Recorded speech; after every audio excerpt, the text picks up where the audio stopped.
I'm Matt Handy, and you're listening to My Last Relapse. How you doing? I'm good. Good. You showed up. Yeah. Awesome. Yeah. Wreckage of my past. Yeah. Sorry I had to cancel on you. That's last fine. minute. Yeah, that's it happens more often than you would think, or it has at least. But never had like a valid reason like that so far. Yeah. So yeah. that's crazy. You want to talk about it? Sure. Yeah. So I have degenerative disc disease. Mm-hmm. And I found out about it probably 3 years after I quit using heroin. And so my dog was running outside, bent over to grab him by his collar. He's like a 100-pound dog. And my back snaps. It feels like acid's running down my leg. Like probably one of the worst feelings I've ever had. I could not stand back up. It was awful.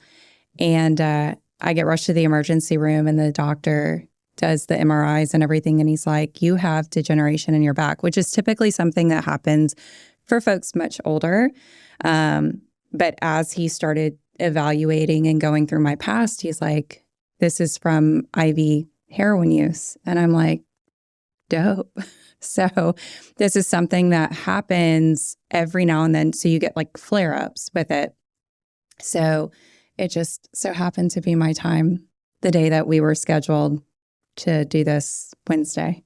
Did he say what it was in the heroin that does that? Because I slammed heroin for 17 years. Yeah, my husband too, and he doesn't have it. But for whatever reason, I do. Now, I don't know if it's necessarily the heroin because I wasn't on heroin nearly as long as my husband was, but I was on painkillers for a number of years. Like we're talking like at least 10 years before that. So I don't know if it just weakens the discs because with degenerative disc disorder, essentially what happens, so there is, and I'm going to totally butcher this. I am not a medical professional, but there is something inside of the disc like moisture or it's a lubricant. Yeah, it's like a lubricant. So over time, essentially you lose that regardless, whether you're a completely healthy person or not, you lose that. But I'm assuming... I think it's actually collagen.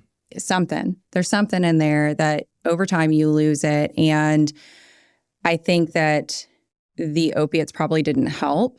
And it's probably, I was in sports. I was a swimmer. I started swimming when I was 5. I was a state swimmer by the time I was in my freshman year in high school.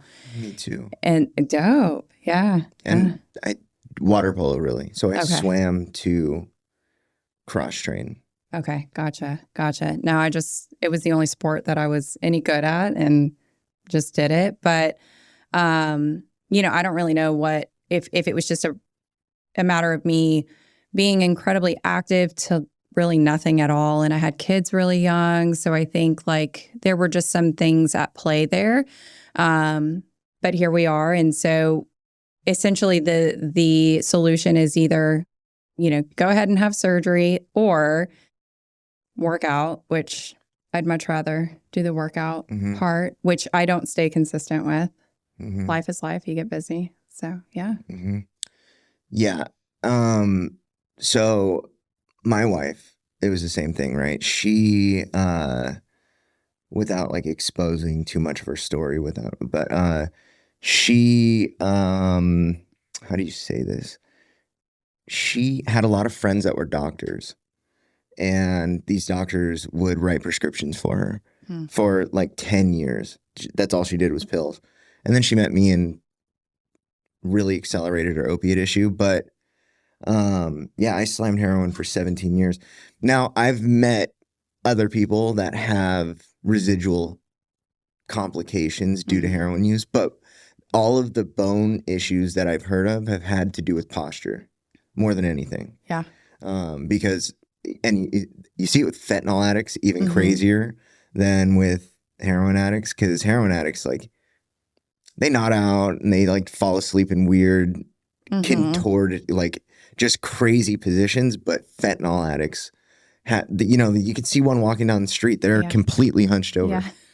Yeah. It's really crazy. Yeah, the junkie shuffle. Yeah. It's like this bounce you know? And they definitely got a pep to the step. Oh, for sure. They're feeling good. Yeah. I had that with heroin. And then I was also a Soma addict. I was terrible on Somas. Like, I mean, you would not believe. So, you know, and that was, yeah. You want to talk about the bounce. That was. So I don't know what it is about benzos and muscle relaxers, but I black out like immediately. Like cyclobenzaprine is nothing compared to, like nothing compared to, I mean, they used to give them in jail. They used to hand, you know, the blister packs. So blister packs are like the medication trays where it's like they're individually packaged and you can just pop it out. Gotcha. Okay. Oh, okay. So they're called blister packs. They used to hand out sheets of those in jail of cyclobenzaprine. What? Yeah. Oh my God. Yeah. And so, but if I take like 2 of them, I black out like immediately. But Soma, so my one like horror story about Soma was that I blacked out apparently, but I also nodded out at the same time. Like, well, I was whatever, blacked out and was using. So, but I fell forward like this and I rug burned my whole face. Yeah. The amount of cigarette burns I have on my thighs because like you're like holding the cigarette and you're losing control like pretty quickly. Yeah. And so, I mean, I'm talking, it was a constant. Holes everywhere. Yeah. Everywhere. Yep. Yeah. Yeah. Good times, man. Good times. Those are, so there's like the horror stories of addiction. Yeah. And even still, these are like, people wake themselves up from like the nod by burning themselves. And that's like the norm, right? And those are like the mild stories about heroin addiction, right? But then you hear about, so my wife and I were talking about, my wife and I were homeless together. Yeah. My husband and I were too. Oh, that's cool. Yeah. So we're like the anomalies. Right. That is so crazy. And people say that all the time. Like, and I'm sure you get it a lot too, where they're like, wait, so you were in addiction together and you're still together and you're sober. And it's like, yeah. Yeah. So we were talking about this lady that the doctors told her, if you do not stay in the hospital, you're going to lose your arm. She stayed in the hospital for 2 days and was like, fuck it, and left and disappeared for like a month. She came back with one arm and she learned how to shoot up with her feet. Yeah. And she was like, I just don't even care. Like at the time I was like, I understand that, right? Like, and I still understand the choices, but on this side of it, I'm like, holy, the sacrifices that we like intentionally make to be as close as possible to whatever it is that we're doing. Yeah. It's insanity. Oh, yeah. But that's the crux of it, right? It's like the insanity of the mind. It's the insane thinking surrounding the first drink, the first drug. It's this constant chase of needing to feel that, needing to, and so when we try to unpack addiction and when we're trying to go at it head on and we're trying to understand, right, like as a society, it's like, well, what's underneath that and what's really causing that? And I can tell you from my personal experience, like I rode the wave of it being this external circumstance, right? Like I had these ideas surrounding why I used in excess. Oh, I've gone through this many deaths. I've, never really had a stable place to live. I've been a single mom, I've had all these things, right? But like the interesting thing, and I love that this podcast is My Last Relapse because my story is interesting because my last relapse wasn't that severe. It really wasn't. Either. Yeah. And I think that it's interesting and I love that we're able to kind of unpack that and talk about that for a second because I think there's this common misconception when people come in, decide, okay, they have that divine intervention or that gift of desperation and they come in, they have this idea that it needs to be this large, huge bottom, which homelessness and all of those things kept me sober for like 3 years. But like it wasn't enough, apparently, because when I did relapse, I didn't lose anything. I lost literally nothing.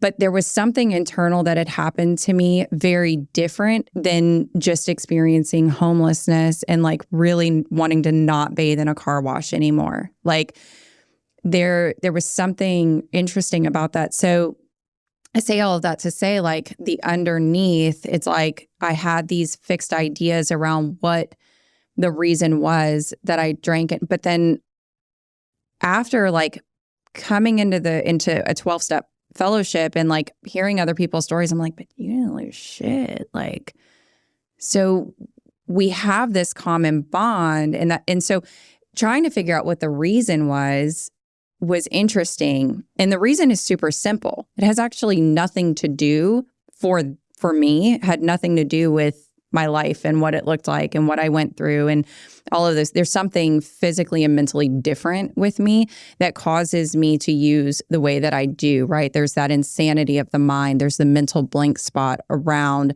it doesn't matter the evidence that I have, that's been provided to me that like I don't actually use really well, right? Like I wind up using in excess and I have all of these consequences, but those things are not, I'm not able to bring those things into the forefront of my mind, right? And then the fuck it goes on and it's like, I'm going to do this because I literally have no choice. I have lost the power of choice in whether or not I'm going to pick up that drink or drug, right? So yeah, it's interesting, like when we look at different stories and we look at like the links that people have gone to surrounding trying to achieve this feeling, it really, it's a very interesting concept.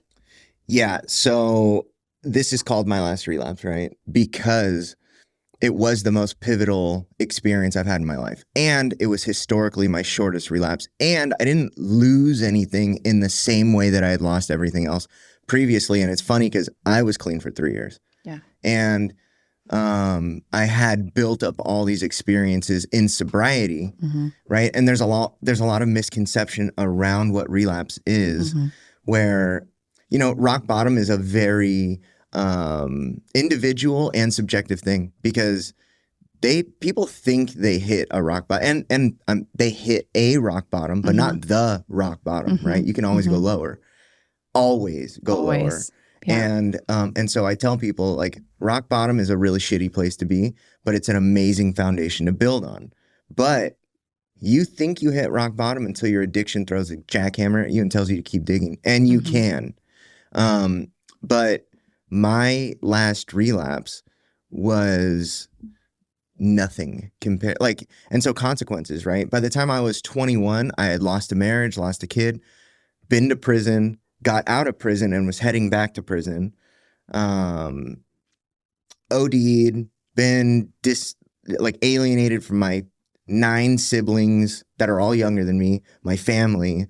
I have experienced, I am almost positive that I've experienced every negative consequence that you possibly can without dying. And I've came pretty fucking close, right? And so the consequences are not enough. The consequences are so disproportionate to my desire to use. It doesn't matter. Right. And so I can point to any single one of these consequences that I've experienced, and the rest of the world would experience one of them and avoid it like the plague. But that wasn't me. I didn't care what the consequences was. This was not a consequence-based lesson that I was going to learn. This was strictly experiential. And what I've learned for myself, at least, is that it didn't matter what I had experienced, good or bad. Right. I had to do it. Yeah. One way or another. And I tell people all the time, if I would have followed the plan for my life, right? If I would have continued to do things that my parents told me and gone to law school and done all this stuff, I would have been 35 years old fucking up my entire life because there was something in me that was broken that I had to satisfy. Yeah. And so one way or another, this was going to find me. It was a piece of me that I had to figure out. And so the misconceptions that I like to talk about around relapse is that if you relapse, you start from zero. That is not true. That wasn't true for me, and it wasn't true for a lot of other people that I've talked to about this, because I had this experience in sobriety, then relapsed, and then all of the rest of my recovery since then has been based on all of that. And I didn't restart. I did have consequences, but it wasn't the consequences that are keeping me sober anymore. What keeps me sober is a whole different category of consequences, right? Because a consequence is just it is the reaction to the action. It could be a positive consequence, a negative consequence. It could be a neutral consequence, but they're consequences, period. Yeah. Right? And so consequences as a baseline, yeah, there's reasons and consequences why I stay sober today, but they weren't the going to jail. They weren't the losing everything. It didn't look like that this time. Yeah. Right. But it was the most pivotal moment of my life. It pointed me directly into all this. Mm-hmm. Right. I would, if I would have gotten everything that I wanted when I got sober 5 years ago, I would be working a construction job right now, mm-hmm. and just barely probably making it and maybe happy. But I experientially, no, I wouldn't have been happy now. I needed to get pointed in this direction. And now every bit of suffering, every painful moment, every lesson that I've ever learned as a consequence of the terrible and poor decision making that I have, mm-hmm. Makes sense now. Sure. It all has a purpose now, right? But it would have never happened if it wasn't for that relapse. Yeah. Yeah. I think that those relapses and those different things, and it's interesting, right? Because you're correct. Like, everybody's different. I think there are a lot of relapses that, I mean, it gets pretty bad pretty fast, and people do lose it all, and it's I mean, 90 or nothing, right? And so I think that, you know, they serve their purpose, and I don't think that you necessarily start from zero in terms of, you know, they say self-knowledge avails us nothing. And I think that that's true. But I think that there are some things that have happened in these stints of sobriety that have been building blocks, right? Mm-hmm. And I think that I had a poor experience in a 12-step fellowship my first 3 years sober. Mm-hmm. And then when I got back this time, based on that poor experience, I was able to then see, okay, something's got to give, Mm-hmm. because what I was doing before wasn't working. And so I wind up with a really dope sponsor who is able to explain to me what's wrong, right? Like that allergy obsession piece is able to bust open the cycle of addiction and help me understand that a spiritual solution is the only way out of this. Mm-hmm. And at that point, I'm able to go, oh my God, now I get it. Yeah, the light comes on, mm-hmm. right? And so let's kind of backtrack, right? Yeah. Let's talk about you. Like, who Sure. are you? What got you to wherever you're at? And why are you doing what you're doing? All right. Well, don't put me on the spot or anything. Man, who am I? I'm a person in recovery that's trying to help other people, I guess. I had a pretty rough upbringing. Both parents were alcoholic addicts. Lots of child abuse, lots of different things. My mom died when I was 11. I moved from the Memorial area over to the Aldi Mill Route area when that happened. And so I was introduced to a lot of different things, street life and mm-hmm. fun things like that.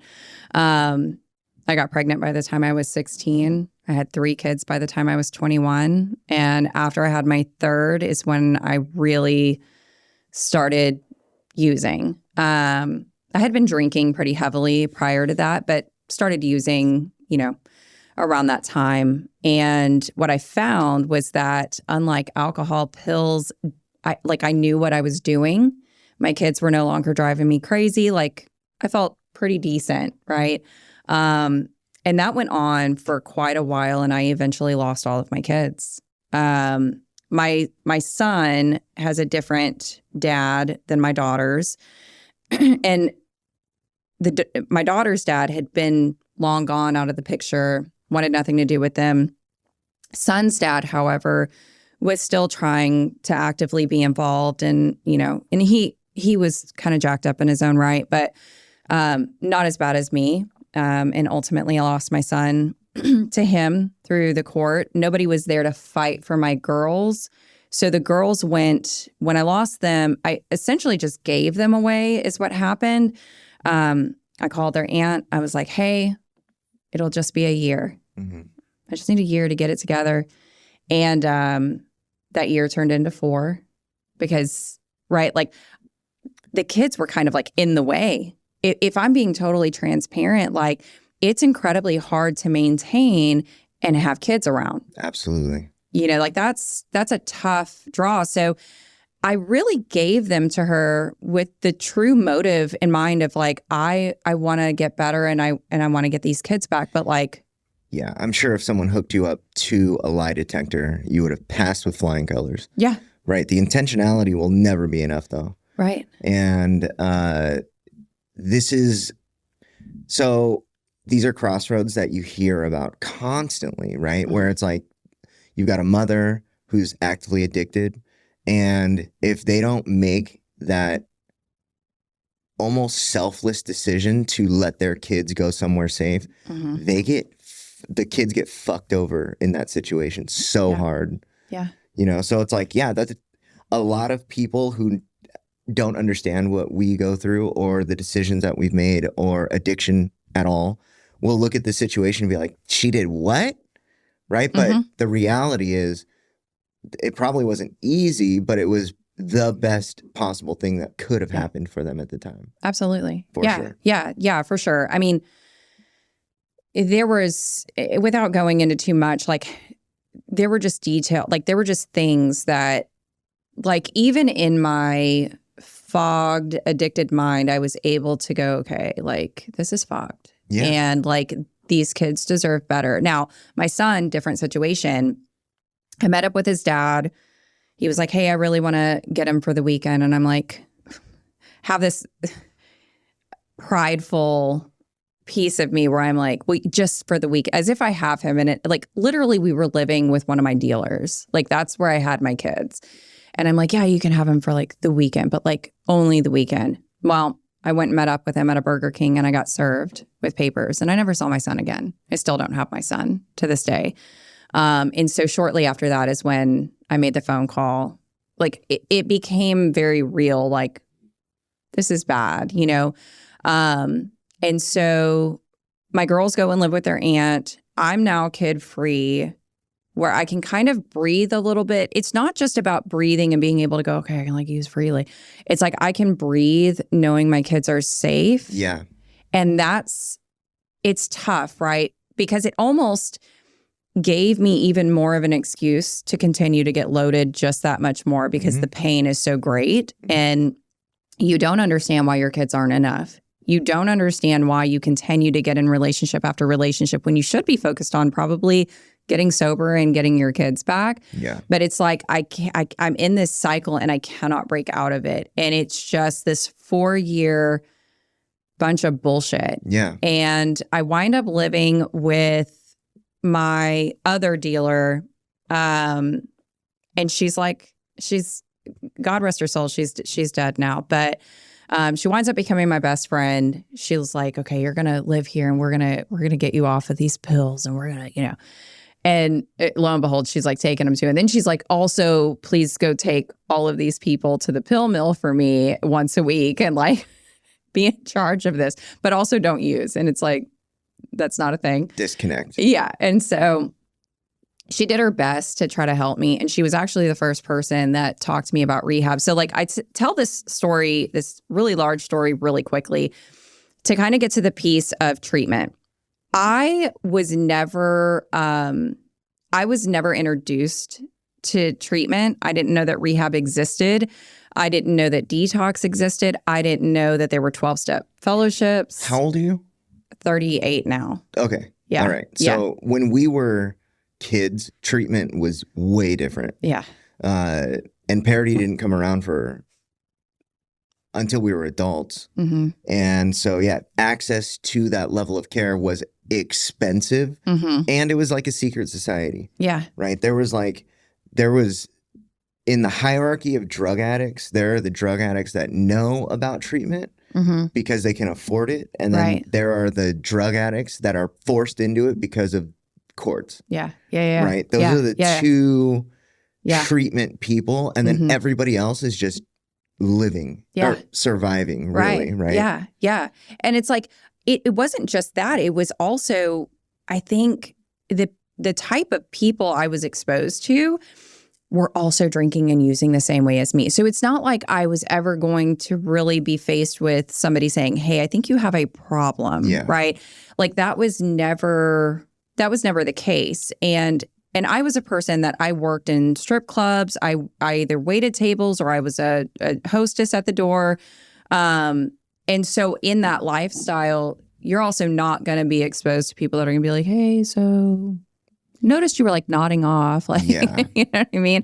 It's like the norm. And so I move in with this chick, her name's T. And so I move in with her and she's trying to clean me up and she's trying to help me, but she's just like, can't even help herself. And, but finally is like, yo, like you have a problem and we got to figure out how to get you into treatment. Well, she had been exposed to treatment and she knew about, and I'll talk about it because this place is super near and dear to my heart. But I mean, I had no money, no nothing. So I went to state funded. I went to Santa Maria, and which is sadly no more. Recently, right? Yeah, very recent. Yeah. And so it's kind of tragic. But I had no idea what I was doing. I didn't know what detox was. I just knew that they took me to a place. They were giving me meds. And then now by this time, so you and I have had, conversations about Suboxone. And so I want to give like my experience with it and what happened to me. So I had been on Suboxone by this point before I went into treatment. And this was kind of like the way that I was trying to clean up and stop using and what have you. And at this time, it's just pain pills. So I'd been on Suboxone for quite a while at this point, but kind of on and off of it. Like I'm either on Suboxone or I'm back on pills or I'm doing this. And so I go into treatment. And at the time, this is in 2014. And at the time, there's not enough education around Suboxone withdrawal. I had even been in jail prior to going into treatment. And I'm trying to tell these people, like, I am sick. Like something is not right. Because I had been sick off of pills before. I had never really been sick off of Suboxone. And they're looking at me and they're like, you're lying. You don't detox off of that. And then I go into Santa Maria and I go through this detox and they're like, okay, 3 to 5 days, like you're good to go. We're going to send you over, to the Jacqueline house. And I'm like, all right. And I'm like miserable, I'm like dying. I'm crawling out of my skin. I have like the body burns. It's like a whole thing. And it lasted for like a month, at least, at minimum, like a month. And my experience with it was that all I wanted to do was fix because I could not stand how awful I felt, right? Like I was in, it was the worst. But at the time, again, this is when I don't think there was a whole lot of education around the reality of Suboxone causing the withdrawal. And if it's not tapered properly, it's not monitored properly, then yeah, you're setting yourself up for some pretty deep failure, right? And so that was my one experience with it. I swore to God I'd never, if I got off of anything ever again, like I'd do it completely cold turkey, which I did. So I go through treatment and I meet my husband while I'm in treatment. And like how? Because I'm in an all-female, treatment center. And we go to Mercy Street, which is a church for people in recovery. And he's there and I meet him because I can't seem to get out of the cycle of like needing to feel something different, whether it's the drink or the drug or the guy or whatever the case. Like I can't seem to get out of this cycle. So as I'm like making progress in treatment, I'm like, oh my gosh, but like this could totally work and we're going to be great together and it's going to be fine. And so I'm like very close to getting my kids back at this point. I'm going through family-based services. And when I say my kids, I'm talking about my girls.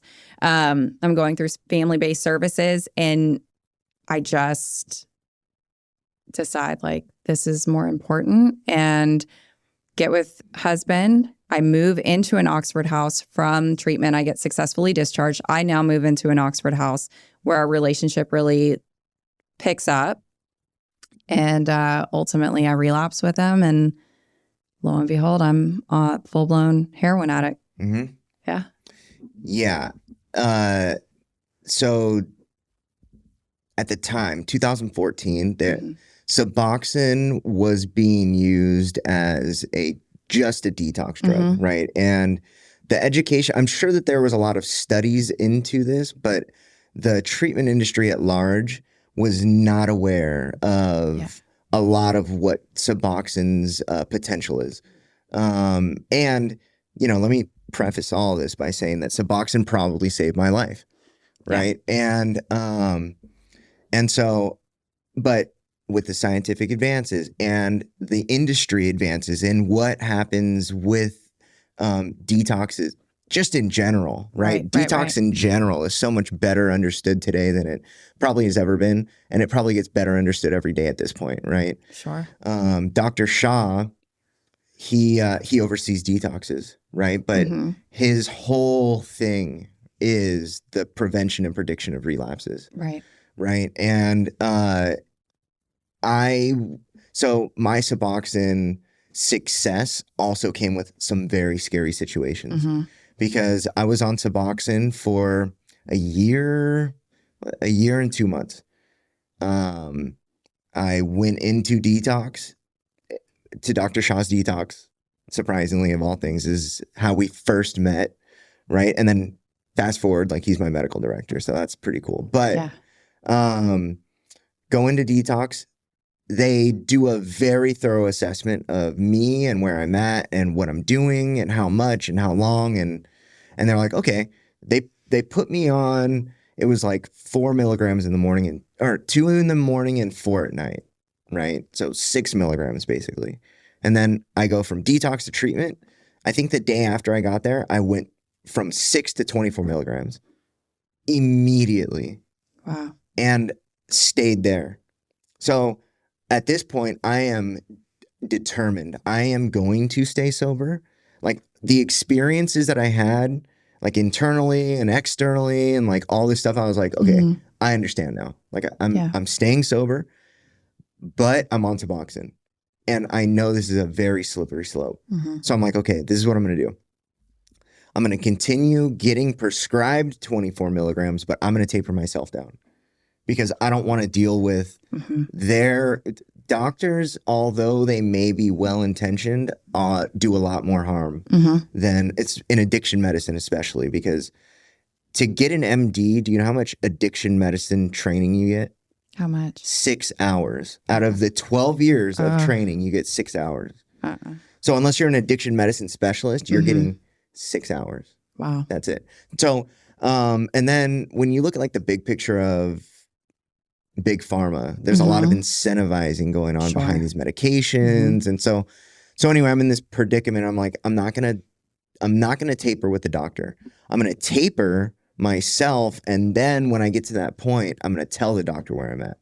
So I go from 24 milligrams to like 4 milligrams in 2 months, maybe less. Super easy. Like no withdrawal symptoms, very easy.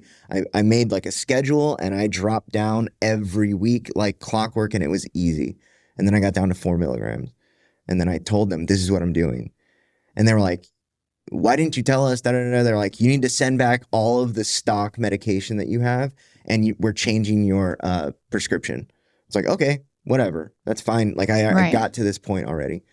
Then I got down like over the next month and a half, maybe I went from 4 to 2. And then the nightmare hit. I went from 2 to 1 to half of a milligram and then back up to 2, like nightmare. Yep. of trying to get off that last 2 milligrams of Suboxone. And one of the actual consequences that I had to deal with because of that last relapse was I lost custody of my daughter. She's 4 years old now, right? And this was over 18 months ago. So this is like, and I'm still dealing with this. This is a real consequence, right? But I'm getting drug tested. The people who are monitoring the drug test are seeing the fluctuations in the medication. And I'm like, dude, I am on such a low dose of this stuff. Like, you guys, why are you even fucking with me about this? Right? Like, if you look at like where I started, the levels maxed out at 2,000 nanograms, and it was like 2,000 nanograms plus for months. And then I got all the way down, and it was like 148 nanograms, 68 nanograms. Like, it would fluctuate between like 200 and under all the way down to like maybe 40, but it would fluctuate. And they were like, what are you doing?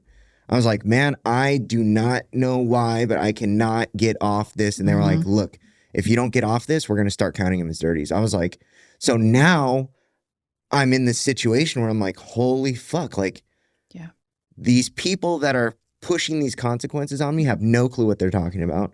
They don't understand what's going on. And it's like, and so I had to do this massive amount of research. How am I going to get off this drug?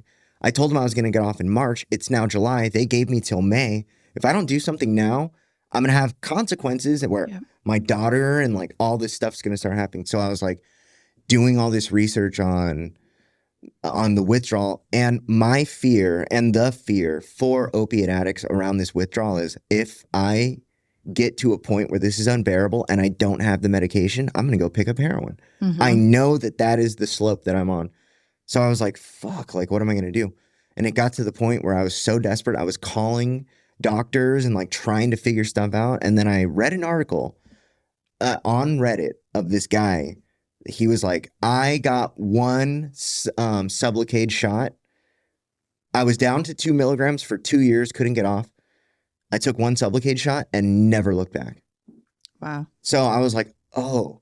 So then I went through this whole process of trying to find a doctor that would give me a prescription. Because it's like, for some reason now today, there aren't many doctors that are writing prescriptions for Sublocade. And so I found one. It was expensive. It was all cash pay. I had to come out of the pocket to do all that. And I was like, I just, at this point, I don't care. Yeah. So I found this doctor. We had a series of interviews. They made me meet with an addiction specialist on top of it. So I was like, okay, this is cool. Right. But then it came day of the shot and they were like, this is 300 milligrams. And immediately I was like, oh, fuck. The drug test, like, this is going to skyrocket. Like, and I was like, listen, this is what's going on. Is there any way that you can give me, because it's the first dose of Sublocade is 300 milligrams. It is a ton of the medication. So I was like, can you give me half the shot? He was like, the drug isn't designed that way. You have to take it. And I was like, what about, like, let's talk about it. Like, what happens if I just take half of it? And he was like, well, you're on such a low dose that the saturating dose is not going to, I guess, do the same thing anyway. Anyway, we talked about it and I talked him into it. Just give me half of the dose.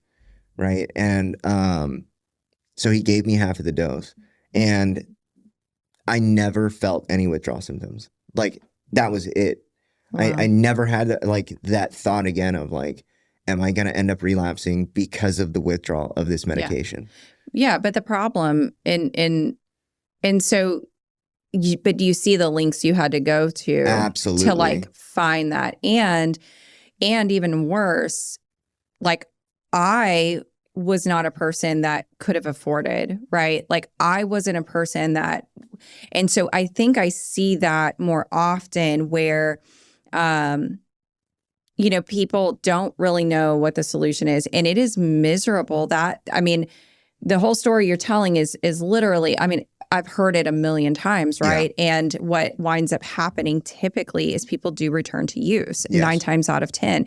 It's very rare. Now, I do know some people who I happen to really love and adore. And I'm so grateful for their recovery and their path. I do happen to know some people that Suboxone also saved their life, and they were able to maintain sobriety through it. They were able to maintain sobriety through the taper, and are completely successful in sobriety today. Yeah. And which I believe they deserve every bit of honor and like praise for that, because it's a big deal. I wasn't built that way, right? And I also wasn't set up in a way where I could, like, I didn't have those resources, right? Like, I'm a person that went through state-funded rehab, right? Yeah. I didn't have any family. I've lost most of my family. By the time I'm 19, like, most of my family is dead. I have a sister, a cousin, really, in this life, right? And so I think it's just like this toss-up of, and there is this stigma, right? There's this resistance almost. And I think that not more conversations are being had, right? Like you and I are having a conversation about this, where you're explaining a solution that you were able to find, which I respect. And I'm happy that you're, or I'm actually grateful that you're talking about it, because this is going to go on YouTube, and hopefully somebody will hear this and they'll be able to have those resources to be able to get it. Or on the flip side, there's the other piece of my suggestion through my experiences: tough it out. 2 weeks, you're done. Yeah. Tough it out. Because as just the initial heroin withdrawal, just tough it out. And you know what? I would say the exact same thing to most people. Yeah. The people that I would not suggest that to are chronic relapsers. Sure. Right? If you are that person that is treatment resistant. Right. And you know what's interesting? I did a lot of state-funded treatment. I did Salvation Army for 7 months. Yeah. I did Delancey Street for 3 years. I mean, like, I've done a lot of state-funded treatment. Yeah. Because of the the way that insurance companies pay for treatment, they're failing. Because a state-funded place, it's almost always a minimum of a year. Yeah. Almost always. Yeah. That is actually a minimum amount of time that somebody should stay in treatment. But treatment is so expensive that insurance companies are not paying for a year. Sure. Just that they're just not. Sure. But you can't send somebody into treatment for 28 days and expect them to figure out, rectify, and heal from years of putting a needle in their arm. Sure. It's impossible. Sure. It's impossible. Yeah. Because I mean, you're tacking on, and so, and I think that, so this is a good conversation to kind of like go back and forth on, right? Where so it's interesting. So you asked who I am, what do I do? And so I work in treatment, right? And I swore to God I'd never work in treatment because I didn't believe in it. That was the truth, right? Like, that was my firm, I don't believe in that. I think it's bullshit. Like, there's another solution. It's just like going to jail and you're in this comfortable bubble and then you get released and then you're fucked. Yeah. And so I really had this, as a person that went through treatment, like, I had this opinion. I've had a very strong opinion of it. And boy, God showed me. So I'm in this stint of sobriety, and I talked about the sponsor, right? And as she's taking me through the steps, she introduces me to financial amends. And I'm like, stop you right there. I'm not paying those medical bills. I'm not doing that.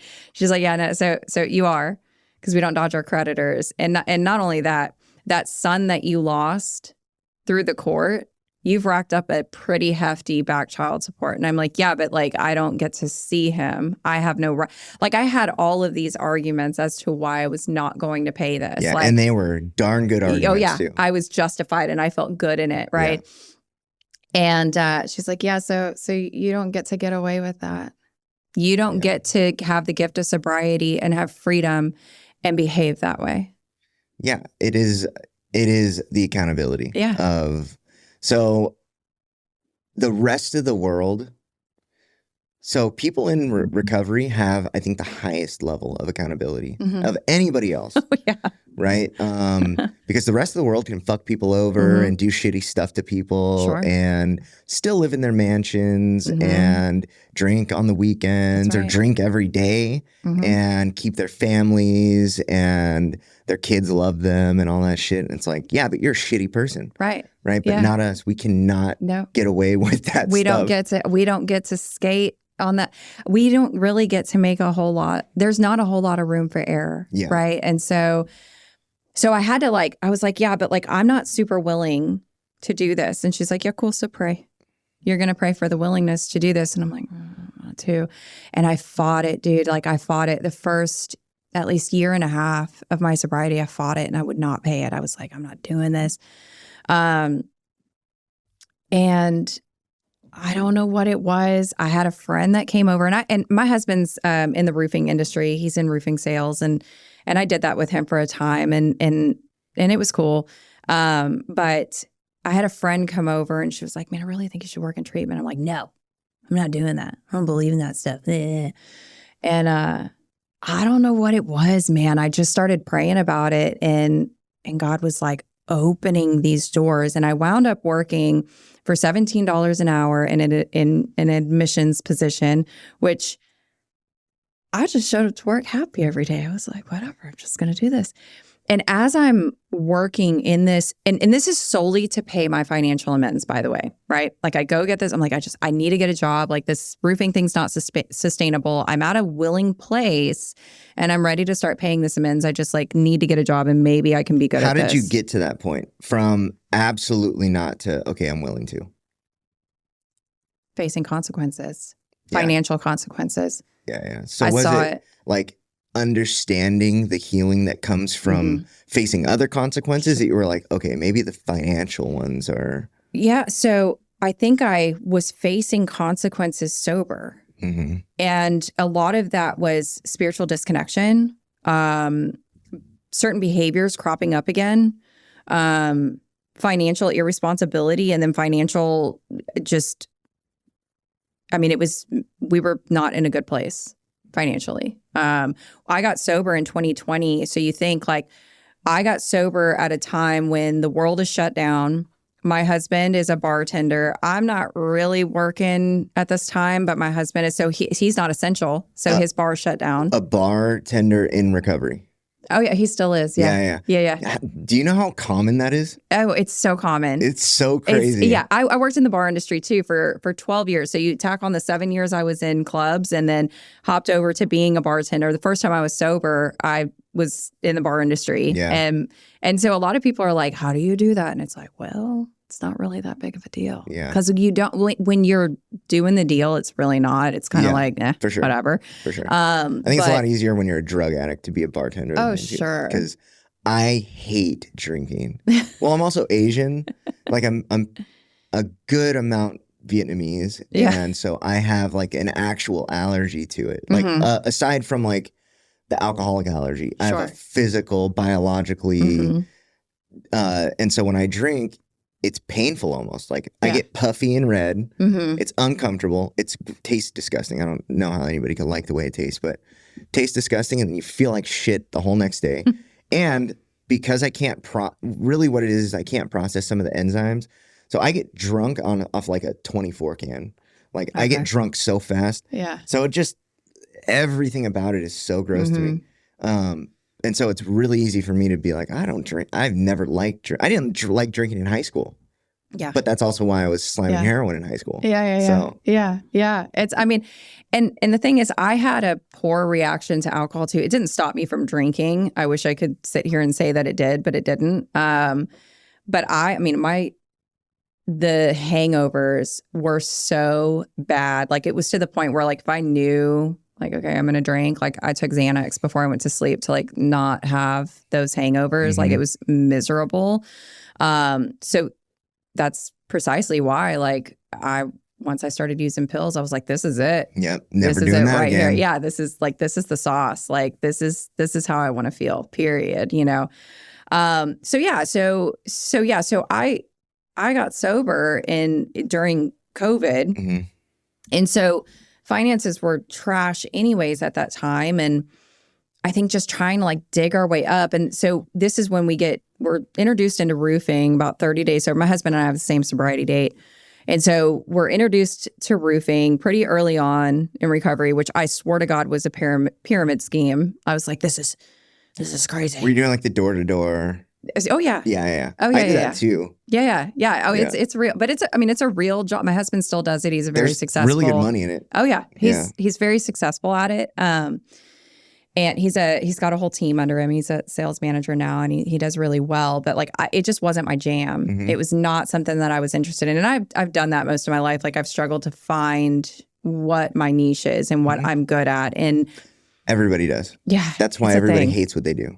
Yeah, they just do it because it pays the bills. That's right. Yeah, it's a thing. It's really tough. And so it's interesting how this thing that I was so resistant to is the thing that gives me the most joy. That makes sense. Yeah. It's like it's wild. So I face these consequences, and I love that we're not going to spend a whole lot of time on the mess, right? Because I think there's so much to be said about being in sobriety. Right? There is life that happens. It's like if I live in, like, the story is the story, and that's super dope. And it helps me. It does a great deal of good for what I do for a living today. And it helps me to help others navigate through different things. However, there is this life, and I'm just a baby trying to figure out how to navigate sobriety. Yeah. Right. Like, I've had assistance up until this point. I've had the mommy's little helpers. I've had the needle in my neck. I've had all of the different things. Right. Mm-hmm. And now I'm having to figure out, like, feelings, because what the fuck is that? Mm-hmm. Right. And so I think there's so much to say about, like, what does sobriety actually look like? Like, what is that? Mm-hmm. You know, what? And so there was this formula that worked for me, and it doesn't have to be everybody's jam, but it was mine. And the formula was, I got through the steps very quickly because I needed relief. Just as quickly as I needed relief from a shot of dope, I needed the same speed of relief, because I am firm on, I have a week or a month before I forget the suffering and humiliation, right? And so the disease of amnesia. For sure. Yeah. So the quicker I can get to that solution, that doesn't mean that everything's better. It doesn't mean that I am totally changed and all of these great things are happening, and I have all of the trauma has left and all of the things are fixed. That's not what that means. It means that I have gotten from total disconnection to now I have a connection. Now, what do I do with that? Mm-hmm. Right? And how do I live, and how do I move forward with that? And it is a daily reprieve. And that daily reprieve is so important because it helps me see the blind spot. It helps me to see where I'm maybe struggling in certain areas. And so that financial amends piece for me was a really large, pivotal moment where I kept having this idea, like, no, I need to make X amount of dollars, and I need to do this, and I need to do that. And God was like, no, you need to do this, and you need to make $17 an hour, and you need to be miserable. And I was. And the reason I was miserable, because every person I spoke to on the phone, I was the person in admissions. We worked in a call center, and I was the person that I wanted to greet them at the front door. And I wanted to walk with them to their assessment. And I wanted to be close with them. And I just wanted them to know that they weren't alone. And I can't tell you, I mean, I didn't get in trouble for it. I think that they were like, yeah, but like, you're doing too much. And I'm like, I want to be in direct client care. And so I worked there until God opened another door. I went to decorate. So I'm kind of, that's my thing. And anybody that knows me that's going to watch this knows that I'm like a decorator, and that's my deal. And I went to go decorate. I was asked to come and look at an office space and go decorate that office space. And the owner of that treatment center was Matthew's Hope Foundation. Oh, wow. Yeah. So she was like, hey, so you're in an interview. And I'm like, in fucking jeans. I'm like, bitch, what are you talking about? What are we doing? And she's like, yeah, so you're in an interview. This is what I'm willing to pay you. Will you please come work for me? And I'm like, all right, dope. And so she was like, you need to go get your recovery coach certification. I was like, done, say less. And so I did it. I started working at Matthew's Hope, and pretty quickly after I started working there, we lost our detox. Mm-hmm. And that was really tragic. That was it was tough on us. But it gave me experience around starting an IOP. And so which took time, right? And it's actually, it's not far from here. I don't believe it's still existing as far as an IOP goes. Michael is around though. Lohan? Yeah. Yeah, he's not attached to that anymore. What? No. Larry Wiedekind is the founder of Matthew's Hope Foundation. Who's Matthew's dad? Larry. Okay. So I think it was Larry that I was talking to. He's still around there. Yeah, he's around. I think they've shifted a little bit from the addiction piece to more of, they do something called IASIS, which is microcurrent neurofeedback, which I got the opportunity to do. I was the main IASIS tech at Matthew's Hope. What? Yeah, I did IASIS for 2 years. Yeah, it's a pretty cool modality. But what I found with it, I wasn't really engaging with addicts or alcoholics as much anymore because it was open to everybody, which I think it's a good thing that it's open to everybody. But I was like, man, this isn't it. Like, this is not. And so when we started up the IOP, I started marketing. So we all kind of collectively marketed here and there. And I was like, man, this is it. This is what I want to do. I want to do this. I want to bridge the gap. I want to be the person that I didn't have, right? Like I want to talk to these people when they're at their lowest on the phone and talk them off the ledge and get them into treatment and help them figure out what level of care they need to be in, right? Like, this is what I want to do. And so here I am. And it's really wild because I did all of this initially to pay a financial amends, and it turned into a full-fledged career. And I get to work at a place that's like, I can't even put into words how incredibly grateful I am for this treatment center, and how, as a person who was so resistant to treatment, so I can lay my head down at night and know that I've gotten people into a good facility. And that's a big deal to me. Because I'm one of those people that I'm pretty opinionated when it comes to certain things, and I've heard. Yeah, I'm pretty opinionated. So it's interesting to be able to, and like, treatment is treatment, right? And like that is not true. Not all treatment is the same. I think there's a lot of treatment that's the same. Okay, that's a really good point. There's a lot of really shitty treatment out there. Sure, absolutely. And that's the majority, I feel like. Yeah. So and so it's hard, right? It's hard to be like, yeah, but we're different, right? Like, because you hear that all the time. Across the board, you always hear, but we're different. Okay, so there's buzzwords in the industry. First of all, somebody brought something to my attention the other day, and they were like, did you know that in the nonprofit sector of treatment, they don't call it the treatment industry? They call it the treatment field. I was like, ugh. And now whenever I hear treatment industry, I'm like, ugh, it's so gross. Yeah. And I will say this, the BD part of this industry is so gross. There is like, I don't know. I don't even want, well, whatever.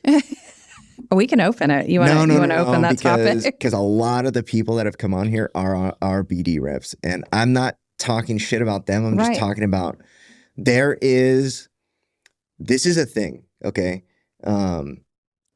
You don't necessarily have to have the qualifications that a marketer in any other industry needs. You don't need education. You don't need experience. You don't need anything like that. But a lot of what people depend on for this industry is good looks. Sure. Right? And it's like, you can start the conversation there and then extrapolate it out, and it just gets crazier and crazier and crazier. And it's like, okay, now I get why like there are a good amount of very successful treatment centers that have zero BD reps. Right. At all. They do all SEO, they do like pay-per-click, they do like that kind of stuff. And it's like, this makes sense to me. 100%. Yeah. But the experience that everybody has for treatment. So this is the baseline. And I say this all the time, so my listeners are probably like, God, shut up. But the way that it works is this, and this is why this podcast is designed the way that it is, because the baseline of every addiction is you grow up, you make fucked up decisions based on trauma. You then end up abusing substances. Your life gets substantially worse. Something happens, you get sober and your life gets better. And everybody's story is the same in that. Yeah. Right. But the story really starts after you get sober. And I'm thoroughly convinced that there are like 3 real superhuman powers, and it's high level math, childbirth, and recovery. Like those are superpowers. Right. But everybody's struggle in recovery is never talked about. Because there are real struggles. This is now we're talking about real life without our crutches. Yeah. And it's like the actual victory in our stories isn't the fact that we quit. It's easy to quit. Yeah. That is the smallest piece of getting sober is quitting. It's staying quit. That struggle is if it was easy, the statistics wouldn't be as gnarly and as like staggering as they are about relapse. Sure. And you know, they did the military did a ton of studies and came out with all these statistics. And like, when you really look at it, the treatment industry fails almost 100% of the time, almost 100% of the time. And so they've got these buzzwords though. There's like trauma-informed care or like individualized care, or you've got like all these buzzwords that kind of signal to people something specific, but that's not what's actually going on, right? Like I was sold on a treatment center. Like I was told, if you go to this treatment center, they specialize in childhood sexual trauma. And then I get there and they're like, no, we're not doing that. We're not doing that with you. Like you can call your family during our one-on-ones. You can just get on the phone the whole time. I was like, what am I doing here? Right. And so you get this experience in treatment. And the thing about recovery is a lot of people reject recovery because they reject their experience in rooms, in treatment, in one-on-one experiences. Like, and they don't separate what recovery is from what their experience was. Sure. And it's 2 very different things. Absolutely. And so when you talk about like, we have a very similar path, like the experiences and then like the pivotal moments and then like the call to serve and all this, very similar. Yeah. Similar drugs, I'm 36. Like, so we got clean. We both got clean in 2020. I relapsed since then, but it was my last relapse, right? Yeah. And so, but my experience in recovery and my experience in treatment specific, I've done almost 5 years in treatment, like 3 years, 9 months, 7 months, and then a bunch of 1-month treatment centers, right?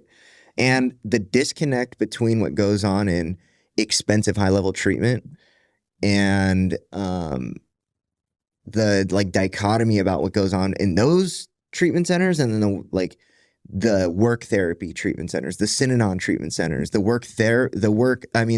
therapeutic communities. There is serious changes that goes on, but it takes that long stay in treatment to have those effects in treatment. Otherwise, you go to treatment for 28 days and then you get literally kicked out to the wolves.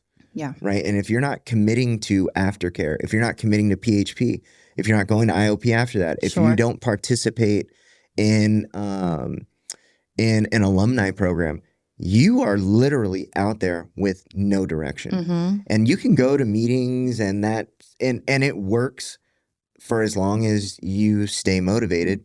But the problem is people base their recovery on the motivation. And motivation falls off so fast because you forget how terrible it actually was. And everybody romances the stone when it comes to war stories, right? And it's like the war stories are the beautification of the absolute terror and hell that we all go through. And so that's why we don't tell war stories on this podcast, because not every other, I won't say that, but the majority of recovery podcasts that you listen to, if it's 3 hours long, 2 hours of it is them trying to hook the listener by telling just this traumatic, and what it ends up happening is they end up getting in a pissing contest of my bottom was lower than yours. And then it sounds like, is this shit even true at this point anymore? It just becomes so fantastical. And it's like, this the people that need to hear this will stop listening by then because they're still out there doing exactly what you're talking about. Right. Right. They Because don't need to hear there's no this. solution in, oftentimes there's no solution in like what's being talked about. Absolutely. I shot this many I did. And it's like, that's so dope. I'm so glad you're alive. Like, Yeah. amazing. So what about today though? Mhm. Like, because the reality is the amount that I took is not what made me, and I identify as alcoholic, but the amount that I took is not what made me alcoholic. The amount that I took had little to nothing to do with it, right? The way I took it, sure. But the amount, that's not You're talking about symptoms. right. These are symptoms correct, of the issue. Correct. And so it's like, no. So that's really dope and cool for you.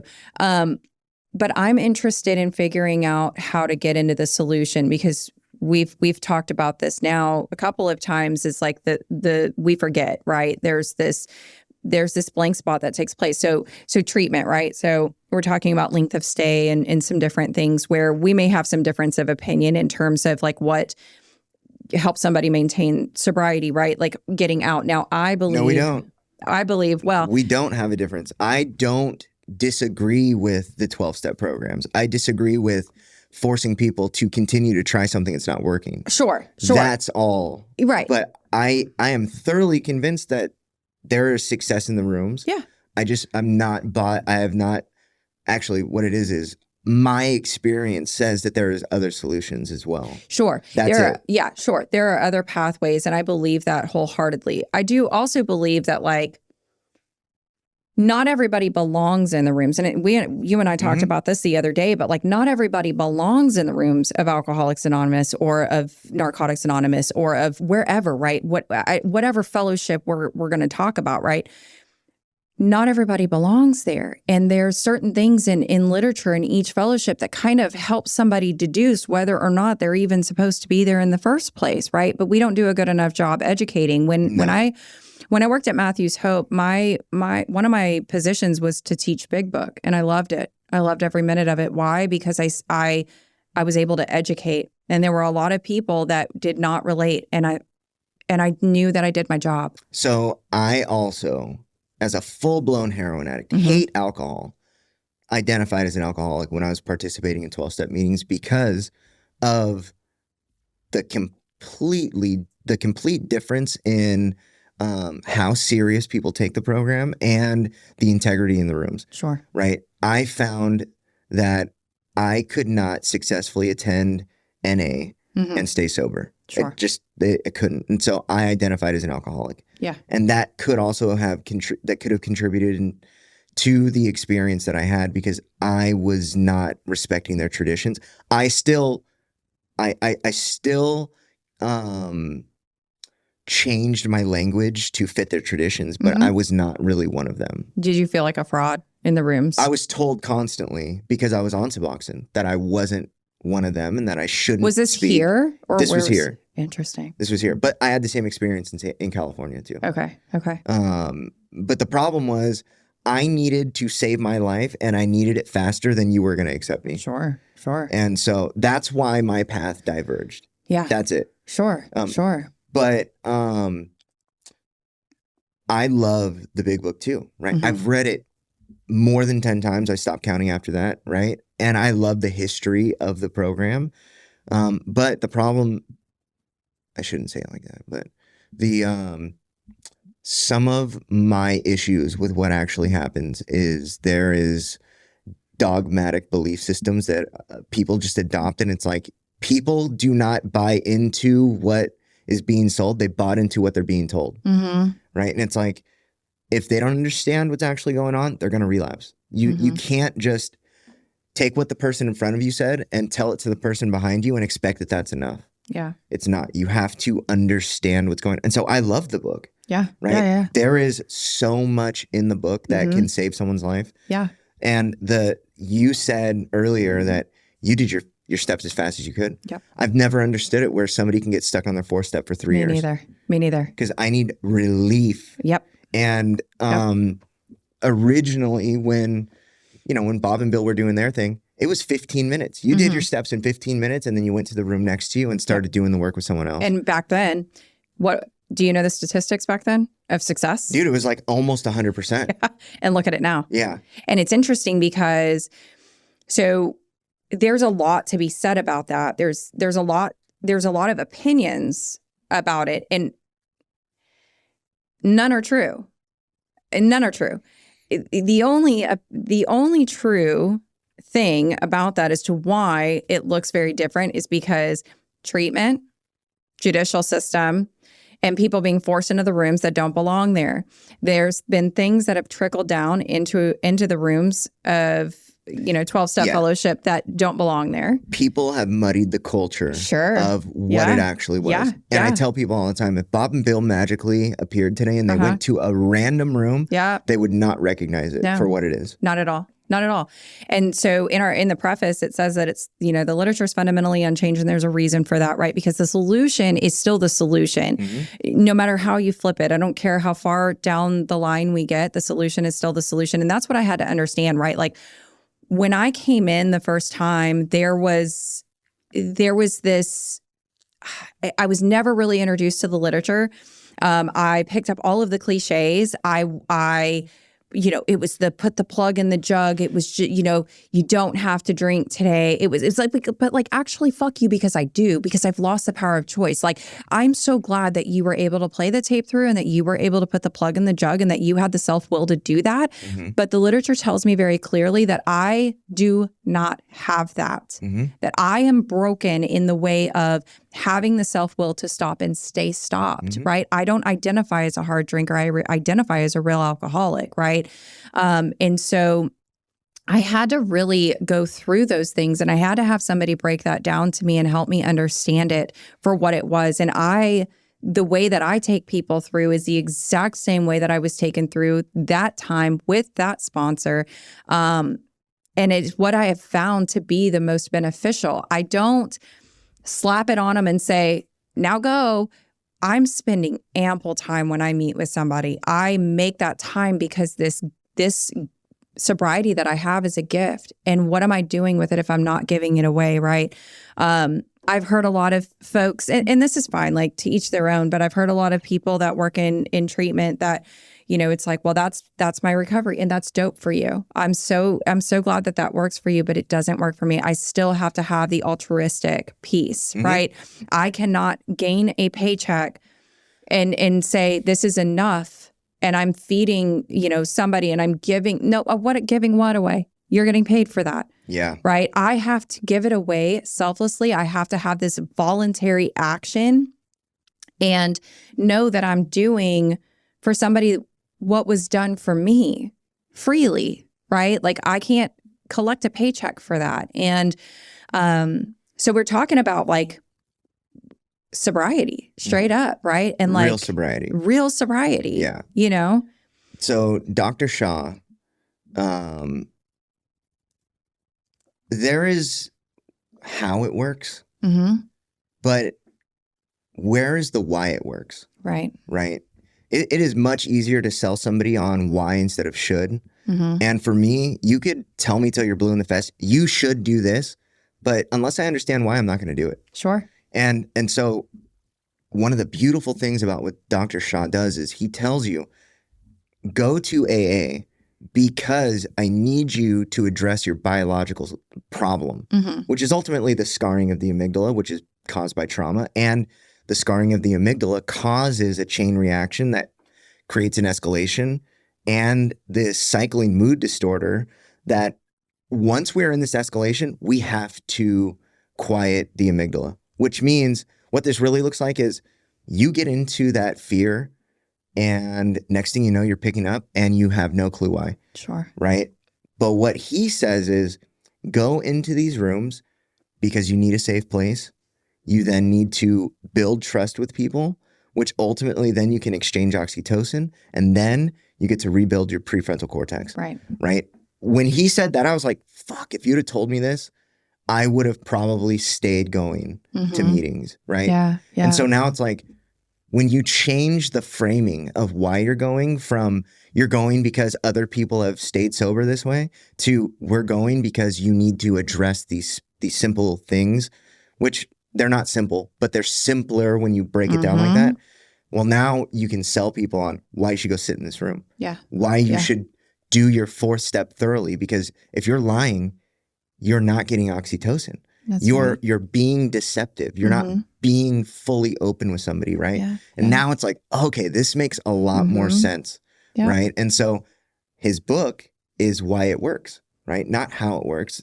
And it's going to double off of the doctor's why it works, right? Yeah. But I was constantly told, I mean, you probably heard this many, many times. It's like, well, now you're sober, you should work out and eat better, right? Mind, body, spirit. But they never tell you, they never show you how, and they never tell you why. They just say you should. That's right. And then, so when I finally was at that point where in recovery, I was fucking miserable, and I met my mentor, and he was like, do this, this, and this. And the 2 things that he put into place for me was working out and eating better.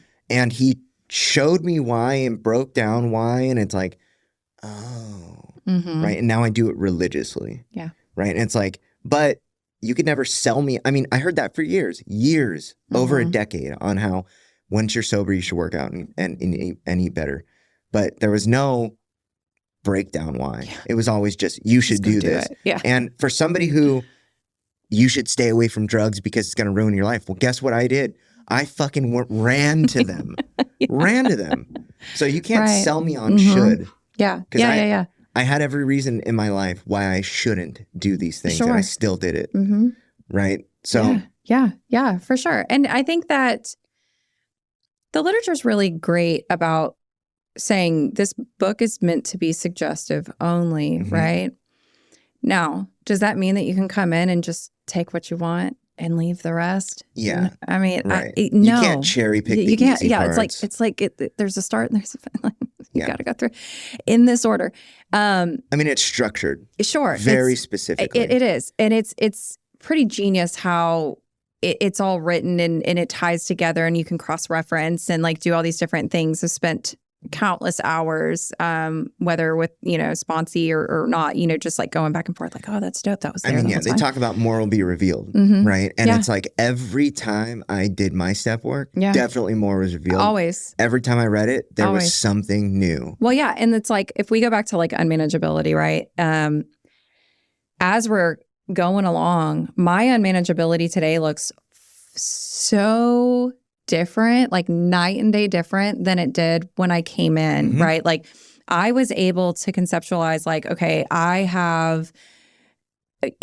my use is unmanageable.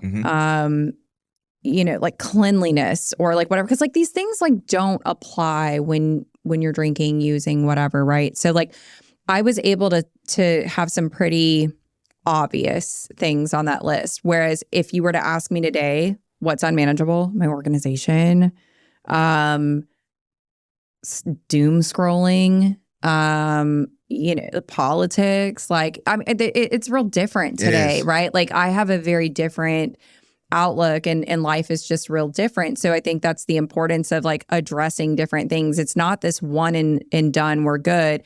Like if I need to write inventory, I need to write inventory, right? Like as a person that's over 5 years sober, if I need to do that, like, yeah, it's a thing. I'm going to do it, right? Because there's maintenance, right? Like I can't just rely on the 2020 inventory that I wrote and say, okay, all is well. Like I meet new people all the time, right? I'm going to come into contact with somebody that, and like what I know to be true is that resentment is poison to me. It's still poison to me.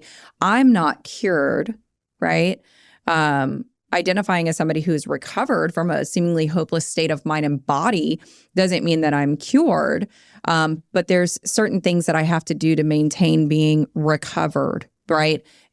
Having the desire to drink and use be removed. Where it's not where I am able to like go in that bar. I am able to be around that alcohol. I am able to do that's simply like being recovered of a recovered mindset where I don't have the insane thinking, right? Yeah. Unmanageability is a part of the human experience. There will always be some level of unmanageability, but like there's a vast difference between the unmanageability of slamming heroin Mm-hmm. and the unmanageability of working in treatment. Sure. Or raising kids in active addiction or raising kids in sobriety, right? Still very different. Yeah. Unmanageable, Yeah. very different. Yeah. And so it's like in recovery, we're still human. Mm-hmm.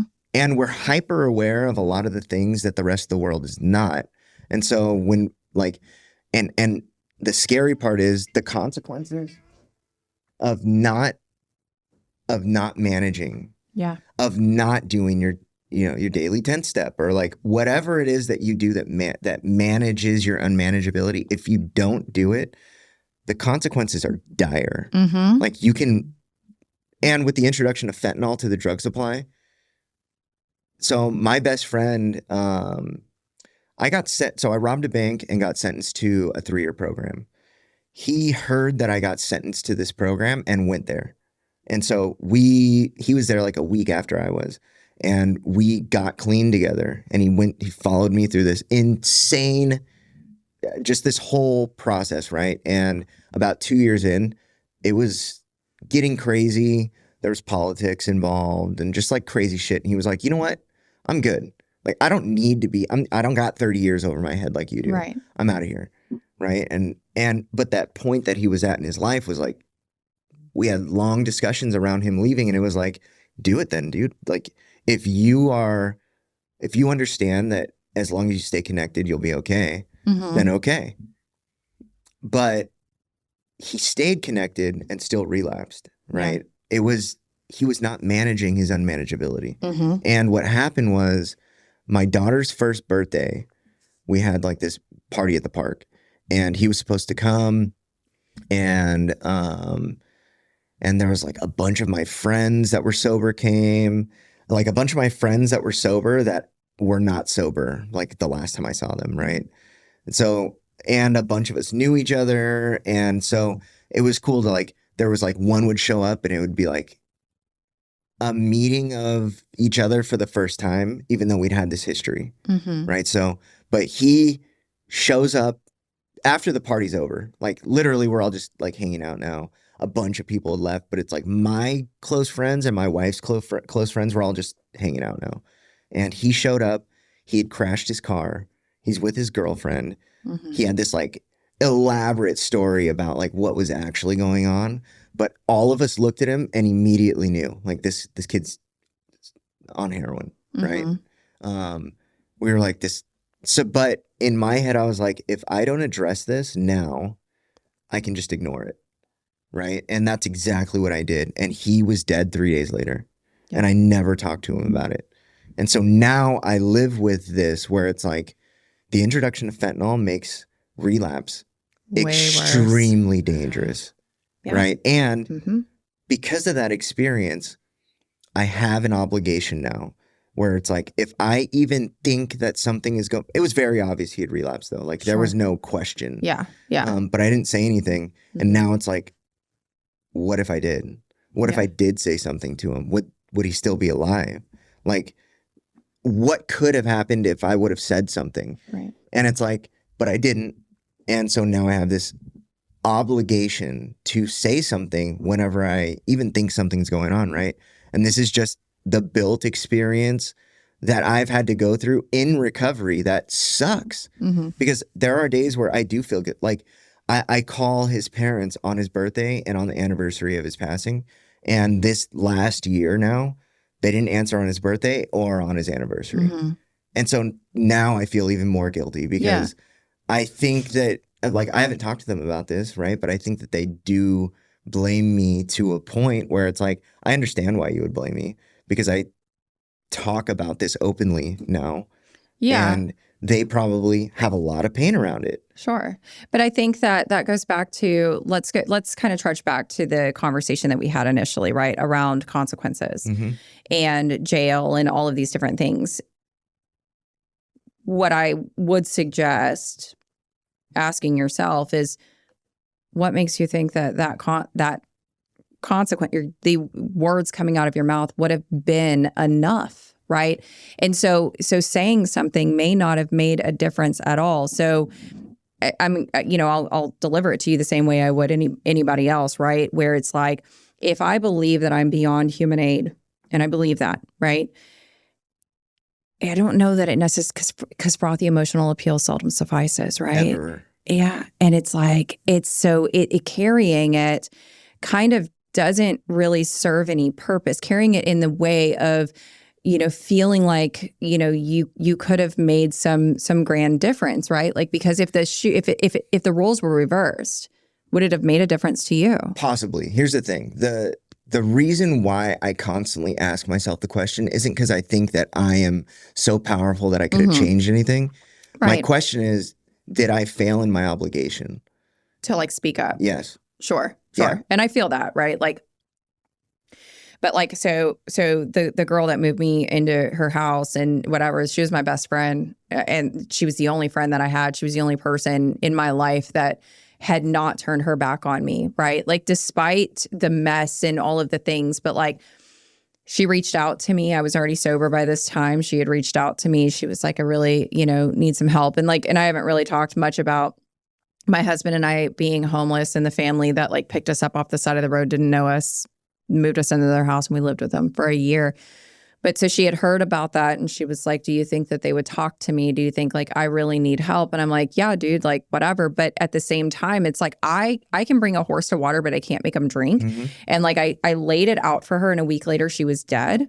And so it's like I understand that feeling, and I understand, it's like, but I also understand that like sometimes the call out is not necessarily the best formula. No, you're right. Because it can cause the run out, right? Like it can cause the person to avoid and run, because the reality is like, I'm going to use whether you like it or not. And if you show me any distaste for that or call me out or put me on the spot, I'm just going to avoid you anyways. Because the truth is that I'm going to get loaded regardless. No, for sure. So the relationship that him and I had would not have been hindered. He wouldn't have ran from the confrontation. And this is why I feel like I failed in my obligation, because I do know what would have happened. He would have lied to me, and I would have just said, okay. Yeah. Right? But the lesson that I took from that was regardless of the reason why I didn't do it was because I didn't want him to lie to me, even though I knew he was gonna. And so my question to so I did a bunch of intervention training, because I have friends that are interventionists and they tell all these cool stories about these interventions, right? And then I did the training, and I was like, really, really quickly realized this is not a fun thing. No. This is not something, although there is like a romance of it because of the outcomes and like you get to go cool places and then like cool experiences around it. The reality is it's heartbreaking, and it fails more than it succeeds. 100%. And the family component of interventions, it's 95% of the work. 5% of the work is the intervention. Sure. But there is a lot more that goes into it. And my takeaway from all the training and the conversations and all that stuff was, if I fuck this up, there is a high likelihood that I have now hindered somebody's possible recovery. Yeah. And so I don't want that responsibility. That's right. Right. Yep. So I was like, okay, well, not going to do that.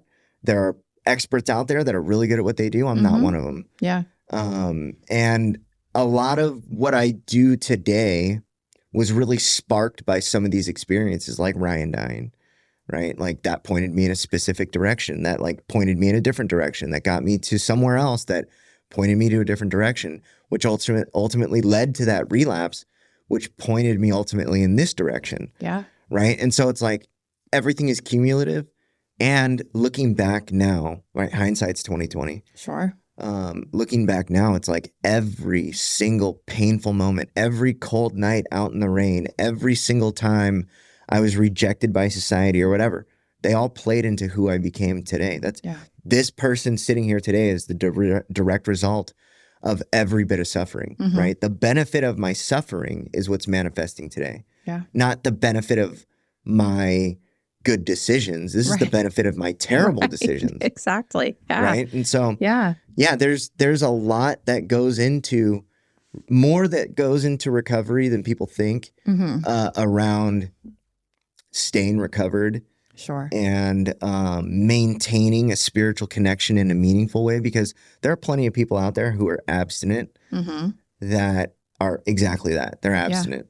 And there is no spiritual connection. There's no emotional healing. There's no trauma healing. They're just stagnant and that's it. And they're totally fine with. And so this is controversial, and I say it because I believe it, but I tell people, like, if you're not gonna get sober and help people, just stay using, because it's fucking pointless for you to. It's in the literature. It says that we feel a man is unthinking when he says sobriety is enough. Yeah. Period. It's very clear, and I stand firm on that. I've upset a few people. I mean, yeah. So my time with that. So it's not like what everybody would say, because whatever, it sucks to hear it, or whatever, it isn't like attractive to people, and it's a program of attraction, right? And it's like, well, the reality is, I know people who've got 30 years of clean time that are fucking miserable. Yeah. And when I look at that, I'm like, there's a simple solution to your immediate problem. And it is, you are fucking selfish still. Yeah.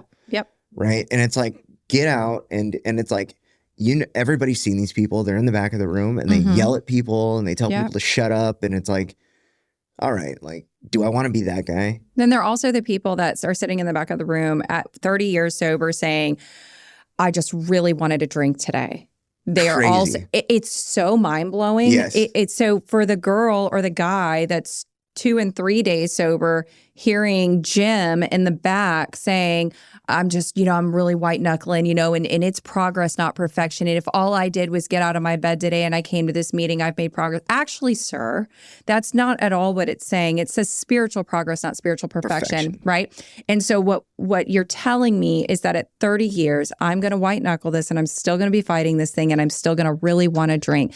And that's the problem, right? And that right there is what has shifted the fellowship and what has destroyed what it was intended to be, right? I mean, yeah, we have examples of the disciples, like the first 100, and then like the Oxford group, and then all these other subsections that have broke off. There are disciples of the program that lived a fulfilling and happy life. They're human still, right? And you hear the stories about like Bill and Bob even, where it's like they were obviously human. Yeah. Right? But the reality is, for a lot of those people, they lived a fulfilling life, not because they were sober, but because they helped a fuckload of people. That's right. That's where the miracle is. And so it's like, when I tell people my hot take on, if you're going to get sober and then just sit and not do shit, just stay using. What I'm really trying to say is your ultimate debt needs to be paid, and the only way to do that is to help people. Yep. Self-sacrifice and helping others. And like, that was the concept that was really what changed my life. Like, when I was sober the first 3 years, I had what we call back problems, not like what I'm actually experiencing, but like theoretically, like what we call back problems, right? Where I got everything back really fast. I got the job back. I got a job. I got a car. I got my kids back when I was 6 months sober. I got my girls back, not my son, but I just kind of like I attended meetings, but I didn't do anything, right? Like, and I cycled through like 5 sponsors in the 3 years. Like, I just kept thinking, like, maybe if I do like a sponsor switch, maybe if I like all of these different things, but I never worked with others. Nothing. And so ultimately I wind up cheating on my husband. I'm like, this is safer than drinking. This is totally safer. And so I wind up doing that. And eventually I'm drinking, right? And like smoking crack and like doing heroin again and like whatever. And that lasted for 2 weeks. My husband winds up overdosing. It's a whole big thing. He's on dialysis. It's like this whole deal. And then I decide that I'm going to be a closet drinker for 2 years. And in the 2 years, I really am like closet, like straight up. Really good decision. Yeah, it's totally good, right? Yeah. It's like AA doesn't work. I'm not doing this. Like, this is like whatever. And so I decide I'm going to closet drink and like, I can totally handle this, but I have to like, in my mind, this is the most insane thinking, right? Like, I can totally drink, but my husband can't. So he can't find out, because if he finds out, then he's going to drink and then he's going to wind up like overdosed again. And so like to protect him, this is what I'm going to do, which winds up in a disaster. He finds out, I'm like, whatever, I drink. I don't think you should. And so that lasted for maybe 2 weeks until he's then drinking. And it just spirals out of control. But the funny thing is like, again, no real serious consequences, right? Like I didn't lose my home, didn't lose my kids, didn't lose nothing, right? But 2020, the peak of COVID, when you're like, you have nothing else to do, I mean, nobody's questioning it, like the amount you're drinking and like how, so.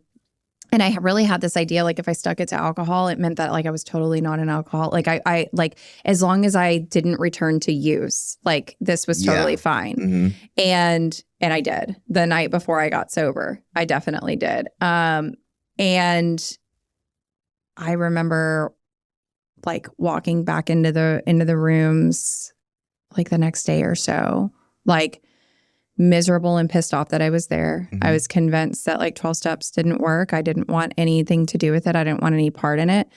And I walked back in, and the first woman that raised her hand, first of all, I asked her to sponsor me.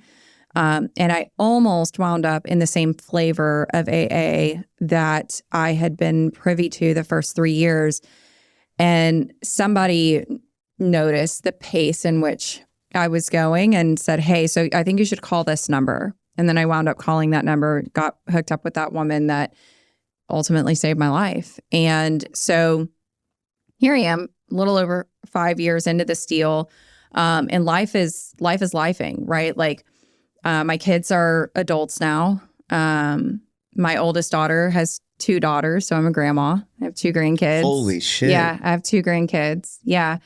And it's interesting because like all of the stuff that I missed out on with my daughters growing up, my daughter had my kids, right? So she has Zaylee and Kinsley. Zaylee is identical to her. Kinsley's identical to Lily. So those are my kids. And so it's so interesting watching them grow up and being able to be present. Understanding obviously like I'm their grandma, I'm not their parent, but like being able to be present for these kids is like the biggest blessing that I could have ever imagined having. And I think people notice like how involved I am and how like connected I am to these kids, and like mostly get mistaken for being their mom because I imagine. Yeah, it's a whole thing. But like life is busy and it's happening. And I think there's also, and maybe you'll agree with this, maybe you won't, I don't know, because we have very similar stories, but I think there's this common misconception that people think like it's so much easier to be with somebody that's sober. And it's like, I want to stop you, like actually, because that's not true. We are never at the same place spiritually. Yeah. One is either here and the other one's here, or vice versa.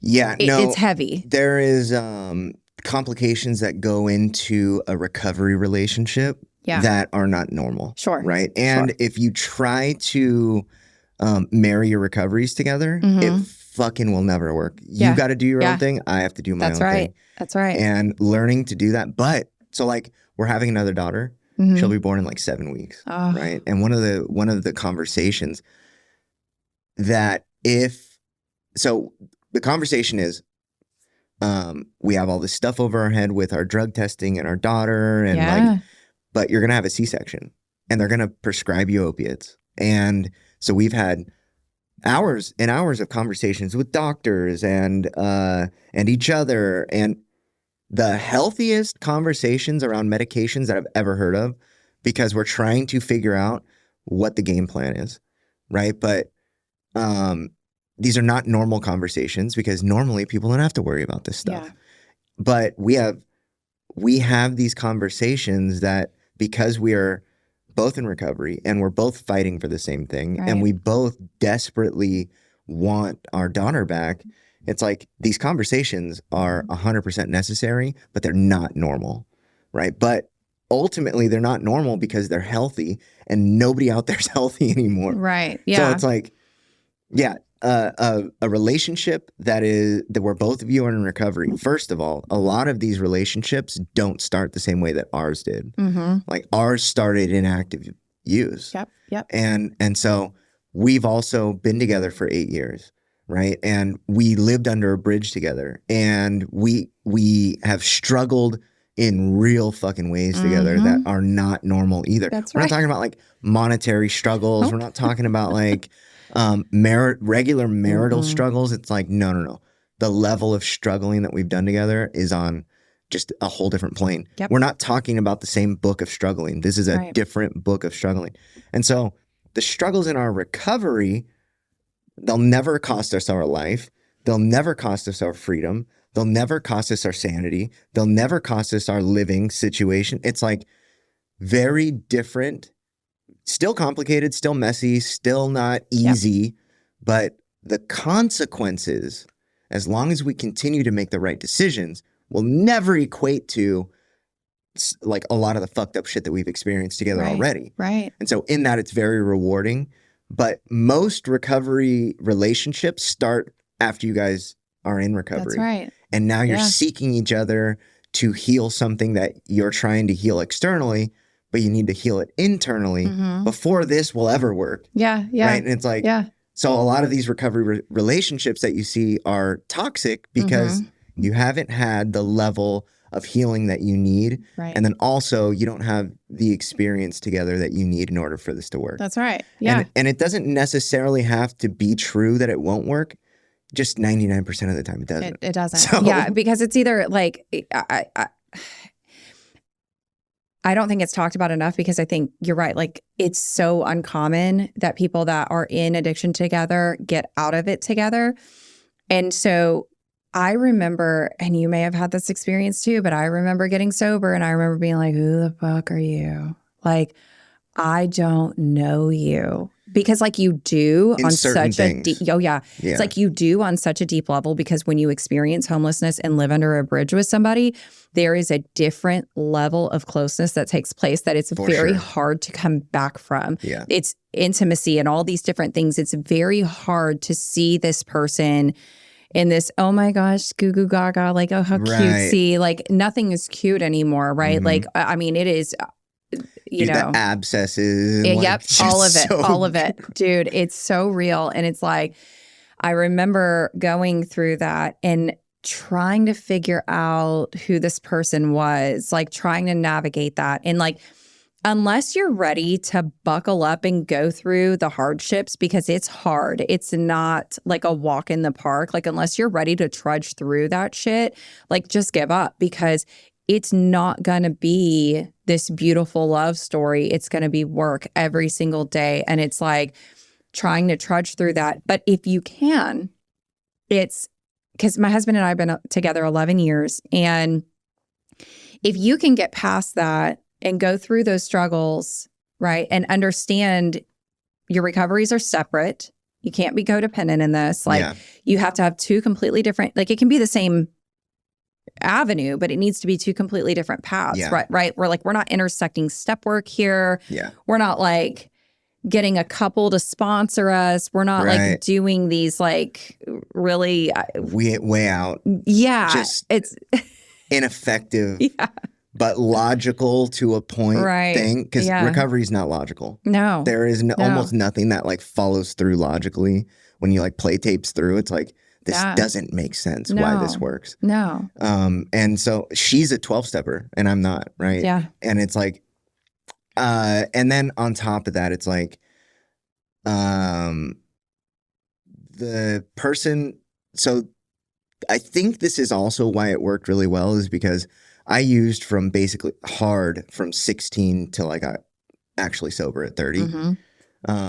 I was introduced to myself for the first time around the same time she was introduced to me for the first time.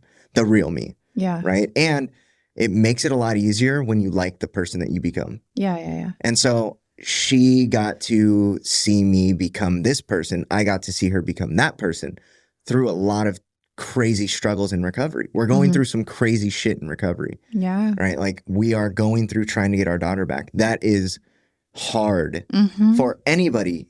People that are not addicts and whatever. Yeah. Like it's hard. Yeah.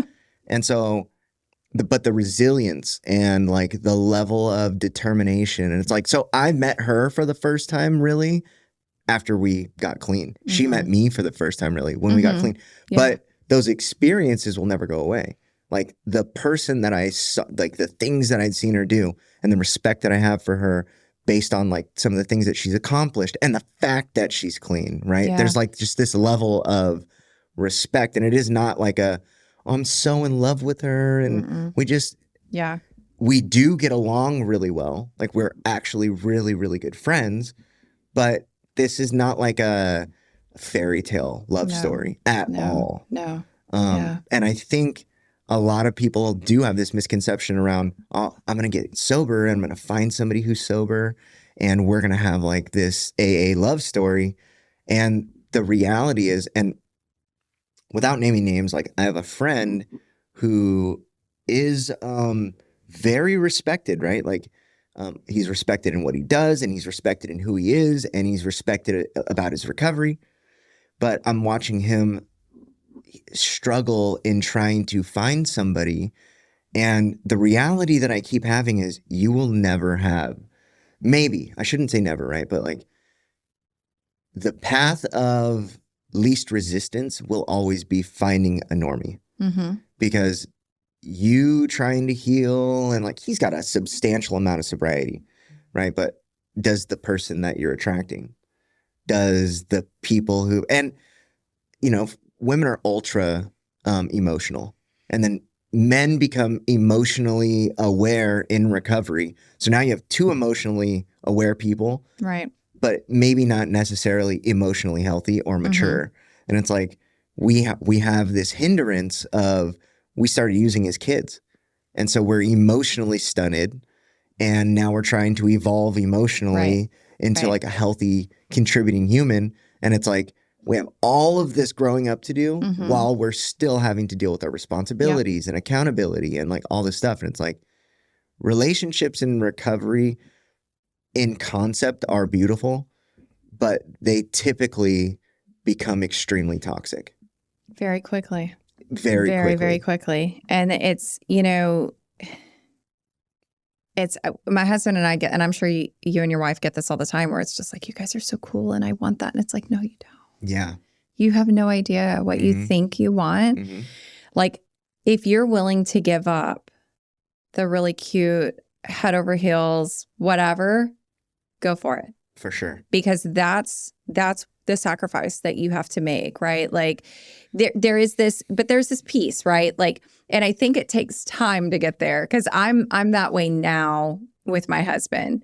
And I know for a fact he's that way with me. Yeah. But it took time to get there. So the male's experience in this is very different than the female's, right? And I'm sure your husband was always like that because there's like a part of me that was always like that with her.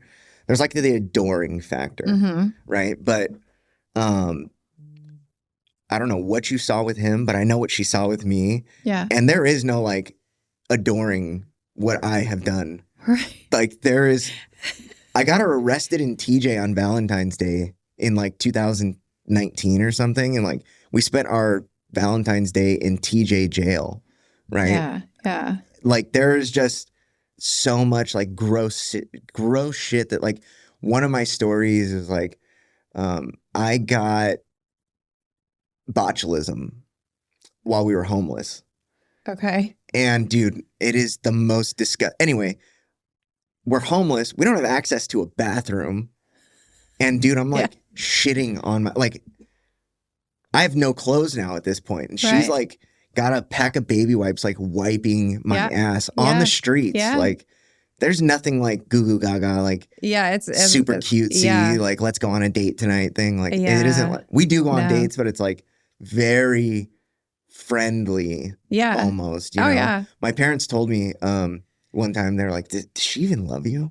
It's like, it's so different. It is. Because my dad like fell in love with my mom in high school. That was like the girl that he always had a crush on. And like their love is so, they have 10 kids and like so different Yeah. than the love that me and my wife have. It's like just it's in a different arena. It is. It is. And it is almost like a friendship, but it's like, it's really a partnership. Yeah, that it is. You understand, right? No matter what, I got your back. For sure. It's and like, I've proven it to you. Yeah, it's like, and I think the even better piece of it is like those petty fights don't really take place, right? Like you're not paying attention to me. Like, first of all, don't. Dude. Don't pay attention. Like, I'm here doing my thing. You be there, do your thing, right? Like we have our routines. We have like our things. And most therapists will advise against that, right? Most therapists will say that that's like so unhealthy and like whatever, but it's like, okay, but then educate yourself on how, like, this particular type, right? Yes. Because it's not cookie cutter for everybody, right? And so, like with us, it's more of like, it's this partnership of, and there is like, there's intimacy and there's all of those things, right? Like that, it's not lost on us that like, obviously this is a marriage and like, this is for how. Sure. It wouldn't work if it wasn't like that. 100%. It's not a roommate situation, but it's like, we're so close and so bonded in such a way that like, we don't have to go the extra mile anymore. For sure. I think we're at that point where it's like, there's this understanding of like, this is my person. I'm doing life with this person, period. Like, I love this person with everything that I have, but it just looks so different. And like, when you include God, right? Like in the middle of all of that, you include whatever it is that you believe in. I think that that's where it really gets mended and you begin to learn you were put together for a purpose, and it's not to like make yourself feel good, right? Like there's a bigger purpose at play here. Just like there was a bigger purpose for me to ultimately be an alcoholic, right? Like there was a bigger purpose in all of this, a bigger plan. And like when my husband and I were able to realize like, okay, like our deal here is like we're supposed to help people and we don't really know what that looks like. And we're still trying to figure that piece out. And maybe it has to do with homelessness, right? And we don't know, but there's a bigger purpose here. And when I can include God in that and include him in the plans and designs, right? What I realize is like my marriage does better. I ultimately do better. And again, like there are certain small sacrifices that had to be made in order for this marriage to work, and so, so it's not like the dream, but I think that just like I thought I was going to get with another junkie and it was going to be like this dream, like people have to go through their stuff, right? Like, yes, we stayed together, but at what cost? Yeah. Yeah. So flowers mean something very different in our relationship than like another relationship, right? Like going on dates means something very different than I think like a normal relationship. Sure. This isn't like I almost feel like guys in long-term relationships like that are still buying flowers for their wife, it's an obligation, right? But it just feels so different in our relationship. And it doesn't like, you're right, there is nothing like, nobody would ever look at our story and be like, I'm going to write a Disney book about this shit, right? It's not this. Yeah. But when you really take like 1,000-foot or like a 10,000-foot view of it, it's like, this is probably going to work better than, like, we don't have to constantly remind each other that we love each other. Right. We're not in each other's face constantly about bullshit. And the thing about like, since we got clean, we don't fight, right? And most people are like, yeah, right. Like, dude, you don't understand the fighting that her and I have done. Like in our active addiction and like the real fighting that we have done. And so now it's like, we talk about it all the time. We're like, our lives are so fucking easy right now. Yeah. Like, and it isn't easy in that like there isn't struggles. It isn't easy in that it's like. But you're not counting change. You're not just that. Right? Like you're not living under a bridge. Yeah. And we do go through that too. It's like we go through that. We lived at Bissonnet in the Beltway. And so there's a little piece of the bridge over there that it's the Beltway and 59 that intersects is where we lived, was up under there. I know where that is. Yeah. So we drive over it pretty often. Yeah. And it's like if I'm by myself and I drive over it or Matthew's like by himself, we call each other, we text each other because Your husband's it's name's like Matthew? My husband's name's Matthew, yeah. So we'll call each other or whatever. And it's like, life is actually really good today. Yeah. Like life is really simple today. Like and look, your kids are still young. Like just fucking wait, because when they get adults, it's like the struggle is so different. Oh So my God. I have daughters. Yeah, same. And so my wife was like, are we gonna have another? I was like, fuck no, you're getting your shit tied. I don't care what we gotta do. We're not having more kids because I am going to only produce girls because of the fucked up shit that I've done in my life. So I am done. That's right.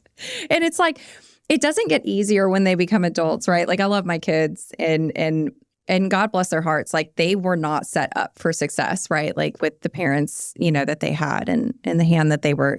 Didn't win that lottery. Man, they did not. And so, you know, they have their things, right? Like, and so life gets really difficult. And it's always car issues.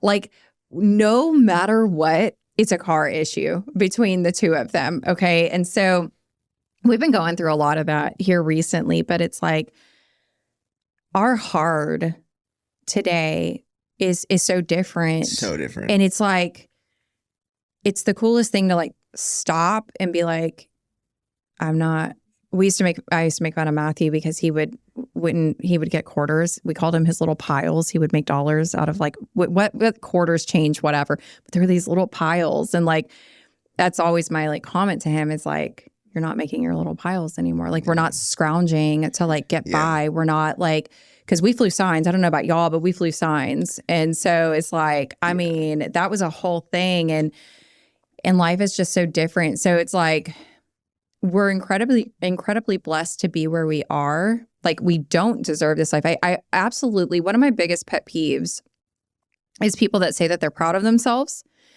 and people that think that they deserve this after all of the things, right? I don't deserve this. I've been blessed with this opportunity. That is such a refreshing thing, right? Yeah. Because my whole thing, like, so because of the direction that my recovery went, I've had to do a lot of work on my own for myself. And one of the things so ultimately what I call it is the debt of recovery, right? Yeah. Where I've lived this fucked up existence and I've accumulated all this debt because of all the fucked up shit that I've done to other people. Yep. And like, so there's all that debt. And then I entered recovery and that's where my actual debt really started piling on because I don't deserve any of this shit. And it's like every single day that I am alive after getting clean, there is no way to balance these scales because I'm just packing on more and more debt. And I'm in a situation in my life where life is happening to me in a way that I cannot even describe. Sure. And it's the only way I can fuck this shit up is if I actually fuck up, right? Mm-hmm. Like everything snaps into place. And that's how I know I'm like on the right path. Yeah. Is because things are happening to me and it's like, people are like, this had to be hard. And it's like, no. Like the people, the organization, like the hiring, the like all of this stuff is like this was an idea a year ago.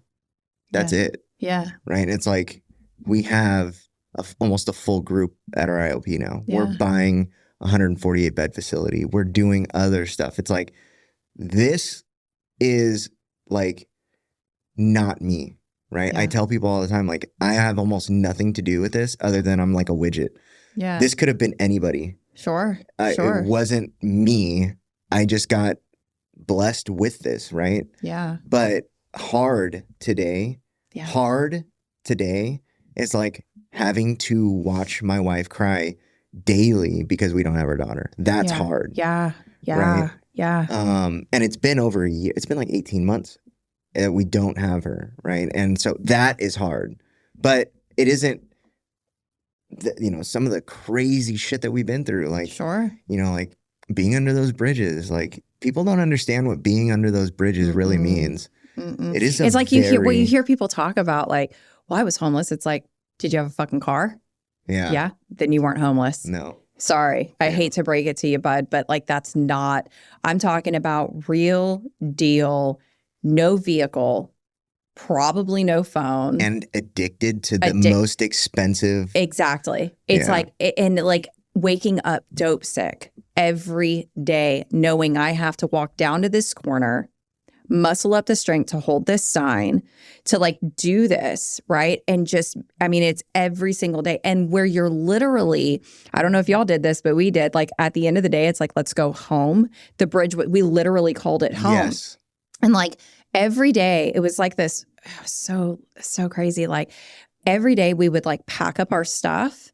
Yep. Every single day, and then unpack it at night And reset it all up. Yep. And it was like, It was the most bizarre thing. And it's like, you know, people would be like, well, how did you eat? Well, like, I mean, the thing is you don't usually. That's very low on the priority list. Very low. It's Very like, low. I don't know if y'all were like us, like where you'd get like the hygiene packets or like whatever, and they had like the crackers, like we'd split the crackers. The biggest fight we ever had was over dope, right? Like I was always watching all like day. Like, cause he's like rigging it up and I'm always watching like, are you shorting me? Dude. We had the same, Dude, so it's what wild. we would do is we would buy a pie in the morning and we would both just eat the pie all day. Yeah. Because it was like $6 at Albertsons. Yeah. And it had everything you needed. Sugar, carbs, like. There it is. Yeah. And then like when we would, so we had access to a lot more funding because of what we were doing. Like we were like selling drugs and like doing other really crazy shit too. And like she was always like working doctors and like we had a lot more like when we became homeless, it was a very intentional thing. We were like, we're paying a couple grand a month for a studio. Yeah. And I'm constantly getting us kicked out and we're like having to find a new place to go. We're like, we just talked about this again the other day. We were like, I was like, do you remember when we decided to be homeless? And it was like a very like, we could spend that money on more drugs. And we're like, we never come home anyway. Yeah. Like, and we're always downtown. Yeah. We were just like, you know what? All of our friends are homeless. Like, we're just going to do it. And then we can go get a hotel room when we need to shower. Right. And be like, so the deal was as long as when she wanted to shower, she could, we could be homeless. But if that ever became a thing, we're like, because I would never shower. Like, I didn't give a fuck about showering.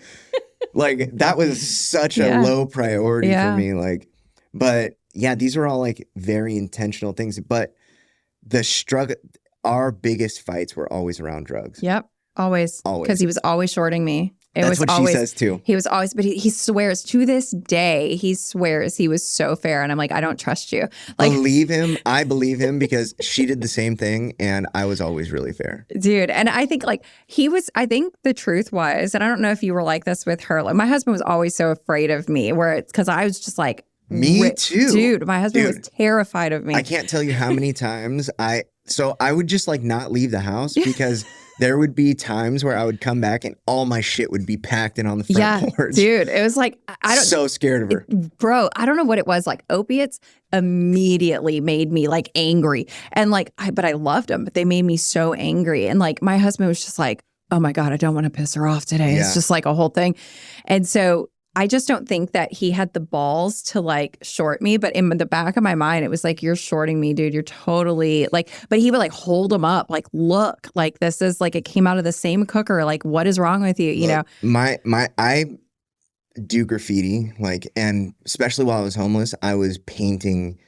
I mean, we would walk down a street and I would have like pockets full of markers and like every single, I would hit like 50 different things on a single block. Right. And so what I would do is when I was like really like just fed up with how she was treating me, I would just disappear for days and like go to the other side of the city and just paint for days. Right. Yeah. And then she'd finally like come and find me and like bring me home or like bring me back to our bridge, bring me home. Yeah. Right. Yeah. And I was like, okay, like, you know, like, and then it got really bad. Like I got psychotic and she found out she was pregnant and she left me because she was like, dude. So I was like robbing connects and like doing really dumb stuff. And she was like, you're going to get us both killed and I'm pregnant.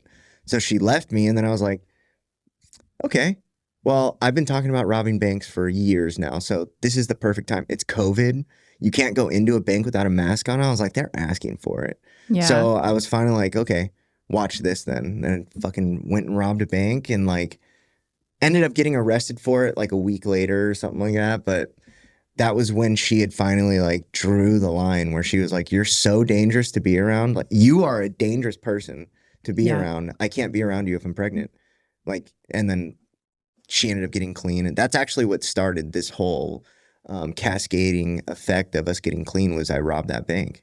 Yeah. So yeah, but it's so crazy like how similar these stories are. Yeah, it's wild. And so it's this funny. This is not a normal story. No, either. it's not. And it's funny. So she, obviously y'all were homeless when she wound up pregnant, because people ask my husband and I all the time, like, were y'all? And it's like, yeah, like we were together, dude. Like, sure. I mean, like if you've never done heroin, like I'm just telling you, it doesn't make you not like feel these feelings, right? Like if anything, it's like it makes you more okay with like your circumstances. Emotionally connected, for sure. Absolutely. And so it's like, yeah, man, homelessness is such a wild trip and it's a wild ride. And like thinking about it, like it puts things into perspective, right? Like it's the thing that I never want to forget, not because it's like, oh, that's going to like stop me from like getting loaded. Obviously it didn't, right? Mm-hmm.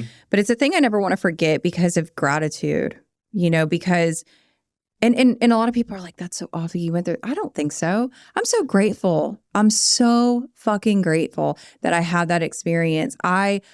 If God came down today and said, do you want to do it all over again? I'd say yes in a heartbeat. I wouldn't change a thing. There's nothing about my life that I would have changed. No death. I lost my mom. I lost my dad. I lost my sister to a murder-suicide. Like, I would not change a moment, including losing my son, right? Yeah. Like, I would not change any of it because it was perfectly designed for a reason. And like, you've talked a lot about the struggle you're going through with your daughter. And like, I never had a real opportunity. Like when I started fighting for my son, it was when I was sober the first time. It had been that 4 years of, not having him, actually more by this point. And I really got dealt a really shitty hand. I got a really terrible attorney. I found him in the rooms and he was just not a good dude. Mm-hmm. And didn't really do a whole lot. And there was a lot going on around that time. And it was doing more harm to my son than good. And it was not a good deal, right? And ultimately, like, I just kind of dropped the whole thing. He'll be 18 in next July. And That's so crazy. You're like adult kids in your mind, dude. Yeah. But you know what? I have a 15-year-old daughter, though. So see, and so it's like, with the whole battle with me and like with my son and all of that, this was one of those things that I had like, and this is not everybody's experience. Like, I commend you and I encourage you to continue to fight this good fight because like it's worth it. Mm. My story just looked a little bit different, right? And like, my son is okay. Yeah, he is okay, right? Do I love that? Like, that's how it went. No. Yeah, but. Do I pay that back child support? You bet your ass I pay it. Yeah. Right. And like I show up and I do the things that I'm supposed to do that are pleasing to God. And like I believe with everything that I have that like he's going to turn 18 and God's going to bless me with an opportunity. What was so cool about paying those financial amends, I'm going to circle back to this for a second because it's one of the biggest parts of my sobriety journey is getting that job and starting to do that. Not 3 months into having that job, my son reached out to me on his own, found me on social media, pissed.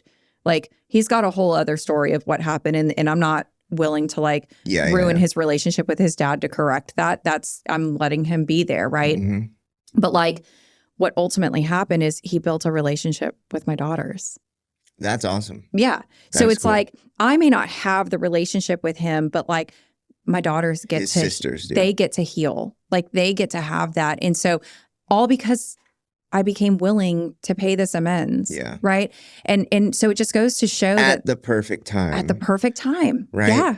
So people ask me like, do you regret anything? Right. And it's like, okay, so at this point in my life, I have to look back and honestly say that there were times where I was living in regret. Mm-hmm. But at this point in my life, I don't regret anything. No. And I would do it all over again. Yeah. Because now I can actually see the benefit of every single bit of suffering and pain. And if it wasn't for every single one of those experiences, I don't know if this would turn out the same. Sure. And so I don't regret anything anymore. Do I wish that things didn't have to be so painful to get to the same place? Fuck yeah. Yeah. But at the same time, like I have so much appreciation around what I went through. Yeah. That it's like, you know, my wife does struggle with what we have to go through, right? And I constantly try to like shed light on my perspective, because one of the things that she says is like, I don't know how you are so okay with what's going on. And I just try to tell her, like, I have no control. That's right. I have zero control over people. I have no control over outside circumstances anymore. And so I do what I have to do. And I'm really good at understanding what my responsibilities are. Yeah. Yeah. And so, and I'm not saying that she's not, it's just a hard pill to swallow every day she wakes up and has to deal with that. Yeah. Well, and that's, I've had people question me over the years of like, how can you be okay knowing that your son is, and it's like, okay, so I don't have a choice because this is the reality, right? I can choose. And because my story's, in regard to this, my story is a little bit different because I knew I wasn't getting my son back, right? So it was like I could choose to live in that and be miserable for the other two kids that I did get back, right? Or I could choose to allow God to run his show the way that he needs to and just get out of his fucking way. Yeah. Right. And I think that that was what I had to do for everybody, not just for myself, right? Like for everybody. It's not that I am aloof or that I am just completely removed and just dismissive of the whole situation. It pains me to my core. I miss my son every day, but I also don't know my son. And that's a piece that people don't understand. I lost him when he was 4. I don't know that kid. Yeah. And he doesn't know me. And it's a tough and a bitter pill to swallow. Do I miss my son? Do I know? Am I connected to him as a mother? Absolutely. Right? Do I know in my heart that I didn't give up on him? Absolutely. But in some ways, did I? Yeah, I had to. Yeah. Right? Yeah. But so seeing the forest through the trees is difficult, right? And so for somebody to try to put themselves in your shoes, they're not going to be able to see it because of the experiences. But the reality, well, you know, from my point of view, the reality is that every single, behind every principle, there's a promise. And behind our feelings is nothing every single time.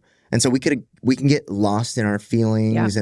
But then guess what happens? We ignore our responsibilities. And by thinking that we can change things, this is for me at least, if I ever think that I can change things, that means that I'm in a fucked up place because I think I have the power. I have no power outside of myself.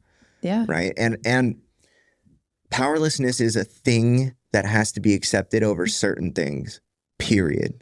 But it does not mean we are powerless, period. It means that we are powerless over specific things. That's right. But I have a lot of power within my own life, right? I have the power to stay sober, right? I have the power to continually progress, right? But that's why I say that sobriety and recovery is a superpower, right? Because it is. Like, and it is probably like getting a doctorate or like a Juris Doctorate and like going to law school or medical school. Those are hard things. This is a whole different level of hard. Oh, yeah.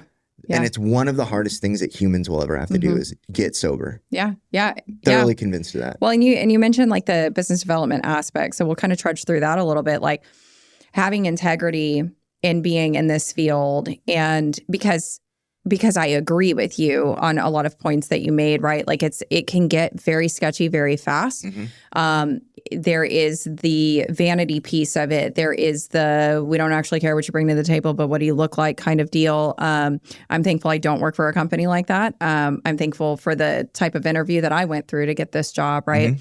But there are jobs like that in this particular field. And it's incredibly hard. And it was hard for me to decide to even come into this part because I was a person that was in direct client care. I have, I had this genuine care for people and for their journey. And once I had the understanding of like the purpose of treatment and like how it can be very beneficial, it then ignited this fire in me to kind of like get more people. So so I work for the Last Resort out in Smithville. And it is a 45-day. So, and there's all levels of care. So there's detox, residential, PHP, IOP, and sober living. Full continuum. Full continuum, right? And so it's really neat. And they've had, they've had people hang out for quite a while there. And it's an all-male facility. And so when we say we do something, we really do. Because you mentioned that earlier about like trauma, like we actually do that there. Yeah. It's being on property there is an experience all in itself. Experiencing like what these guys are going through day to day and having them kind of secluded in this all-male facility is so neat because there's not these outside distractions. Like we're dealing with some men's issues there, right? Yeah. And it's like, I just have a high, like the equine therapy, you hear a lot of places say, yeah, we have that. Like, no, we are nationally recognized for ours. We have our horses live there. So, an episode was posted today of this podcast. Listen to that. So that guy is an equine therapist on like a really high level. And we talked about horses, I think, for the first hour of the podcast. Yeah. But it was such a cool conversation around that. Yeah. But what you're speaking to is the evolution of the individual inside of treatment, right? Yeah. Something that Dr. Shaw and I are developing right now as part of the curriculum around and packaging his model. And one of the core pieces is the evolution. Yeah. After the work is done, right? After the initial trauma work is done. Because trauma work is interesting, right? It isn't something that is healed like definitively at a single point. Right. There are layers to the trauma and different types of trauma, right? Yeah. Where it's like, it's very obvious when somebody's been sexually traumatized. They present and have very specific mannerisms. And it's very different when somebody's been physically abused. They present a completely different way. Or somebody that was emotionally abused, they present a whole different kind of way. And it's all trauma, but not all trauma is the same. That's right. And not all trauma affects people the same. That's right. They could have gone through the exact same thing, right? But the way that they process it or the way that they have blocked things or the way that they coped with things is totally different. Yeah. And so like I was sexually abused as a kid and I've done a bunch of therapy around it, right? And my therapist, we kind of joke about it now. Like what I've gotten to this point where she's like, dude, your sexual trauma is not what you used over. Right. Like, it just wasn't, right? Whereas I know other people that their sexual trauma is the crux of every single bit of everything that they go through. And every day, everything that they experience is looked at through the lens of like, I was sexually abused, right? Whereas like other people can go through that and it's like, I had other trauma that was significantly more traumatizing than that experience for sure. Right. Yeah. So, and then men specifically, like we're living in the epidemic of silent suffering, specifically for men, but this is systemic for both genders. Sure. And, but men are put in a position where trauma is not something that we're, first of all, educated about. We don't understand the language around it, and we're taught to suffer in silence around it, right? That's right. You know what happens when men suffer in silence? Oh, an even bigger explosion They happens. become destructive men. That's right. Right? Emotionally unstable men are the most dangerous men to be around. 100%. And so we need to develop this language and this culture around trauma that is way more actually informed. Sure. But the key to all of this is awareness for the individual, That's right? right. Making them aware of what's actually going on. Because a lot of us are just not aware. Yeah.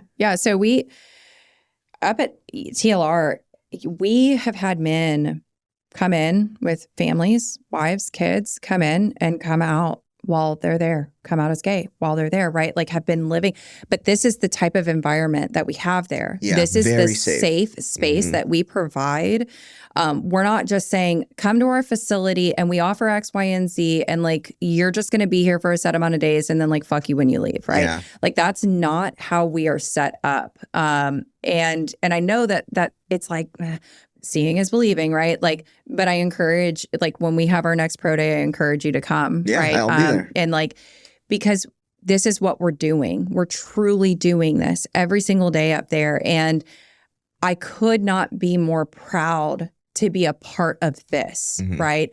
How long have you been with them? So I got with TLR August 11th was my first day there. Okay. Right. So, and they reached out to me, and it was just such a God thing. And definitely a God thing, because I know what right. happened. Right. So, definitely a God thing. Yeah. So that happened on a Tuesday. Friday, TLR reached out to me. That is amazing. So it was really awesome. And it's just so cool. I know I'm like smiling like a dork, but like it's so cool to be at a place that aligns with everything that I believe in, right? Like, and that I can scream from the rooftops that I'm so proud of, and it's like I feel like I'm home. Like it was crazy because like walking into working in treatment, I felt like I just kept hitting walls. I was like, maybe I didn't hear God right. Like maybe this is not where I'm supposed to be. You're like, did I make this decision based on what I want ultimately? Like, yeah, it's like, because this shit is not working. This isn't it. It's like I kept thinking, all right, well, this is the place, but then this, but then that. And then it was like, if I didn't have all of the shitty experiences that I had, I would not be where I'm at today doing this, right? Like being able to get on the phone with that person. I have spent hours on the phone with somebody just trying to get down with going to treatment, right? Like just because we all have these demands. When we're going to go to treatment, it's like, what kind of beds do you have? What's the thread count like? It's like all of these things. It's like, buddy, let me talk to you for a second about how much those things are about to not matter at all. Yeah. Right? Like if you continue to go the way that you're going, like, let me break that down for you, like, and give you some real perspective. It's like, I've been around that corner, dude, and you have no clue what's around it. No clue. And it's like, it's a tough pill for people to swallow sometimes, but like sometimes it takes spending that time. And as a recovery coach, I have that background to be able to do that.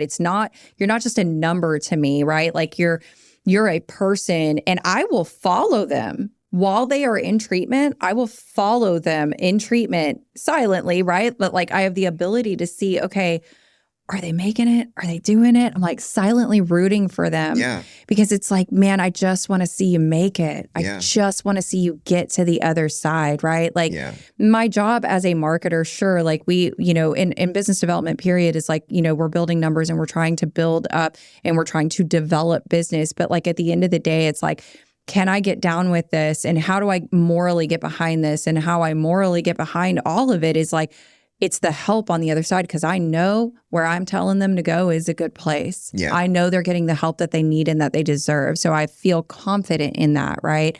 And that's a damn good feeling. Yeah. There is a lot of subpar treatment out there. And then there are pillars of, and then like beacons of hope and light within the industry where it's like, this is a new organization. We've been open for a couple months, right? A few months almost. But this business was built from my experience in treatment, where I've done a lot of treatment. Like people typically go to treatment a lot. Not only did I go to treatment a lot, I did a lot of time in treatment. I did more treatment at one stay than most people ever do in their life. And just the disconnect. So you're right? Like a lot of people have these expectations around what treatment is based on what they are sold about what treatment is. Yeah. And one of the things that I really, really disagree with is like selling people on treatment based on like amenities or like shit like that. It's like, I get it. You guys need to attract people to this because you can't force any. Actually, Trump did you see what he did like a month ago? Maybe. He made it federally legal. So they did this in California a long time ago, but they made it federally legal to involuntarily commit people to treatment if they're homeless. Yeah. And so, but yeah, we can't like your job. You can't force people into treatment. Absolutely not. No. But being able to say, listen, there is things that happen here that I can promise you will happen here. That makes a big difference. Because like I said, I had that experience where I went to a really highly regarded treatment center based on this one thing. And I got there and they were like, nope, ain't doing it. Yeah. Right. And it wasn't like, I'm glad they didn't, because ultimately they weren't qualified to do it. And if they Right. would have tried to do it, I don't know how the outcome would have been. Yeah, it could have been a disaster. Right. Yeah. And that is another thing, right? Where it's like trauma-informed care it should mean something very specific, but how are you going to scratch at these scabs? This person's in there for 28 days. You're going to scratch at these scabs. And if they're not committing to aftercare levels like PHP, IOP, OP, you're going to send them out there to spiral because now they're just activated. That's right. Right. Yep. So it's like, how do you It's like telling somebody to write a fourth step and not actually doing the fifth step. That's exactly what it's like. Exactly what that is exactly what it's like.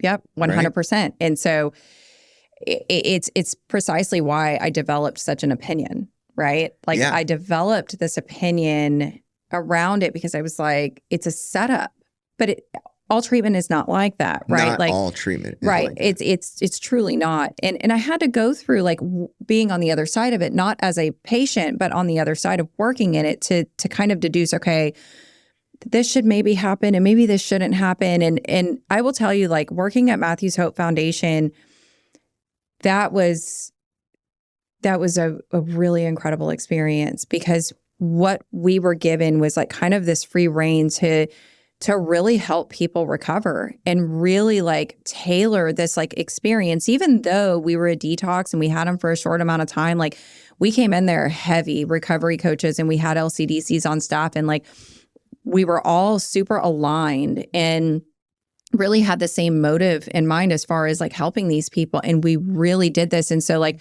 they'd go through the detox and then they'd get 2 years free of recovery support thereafter.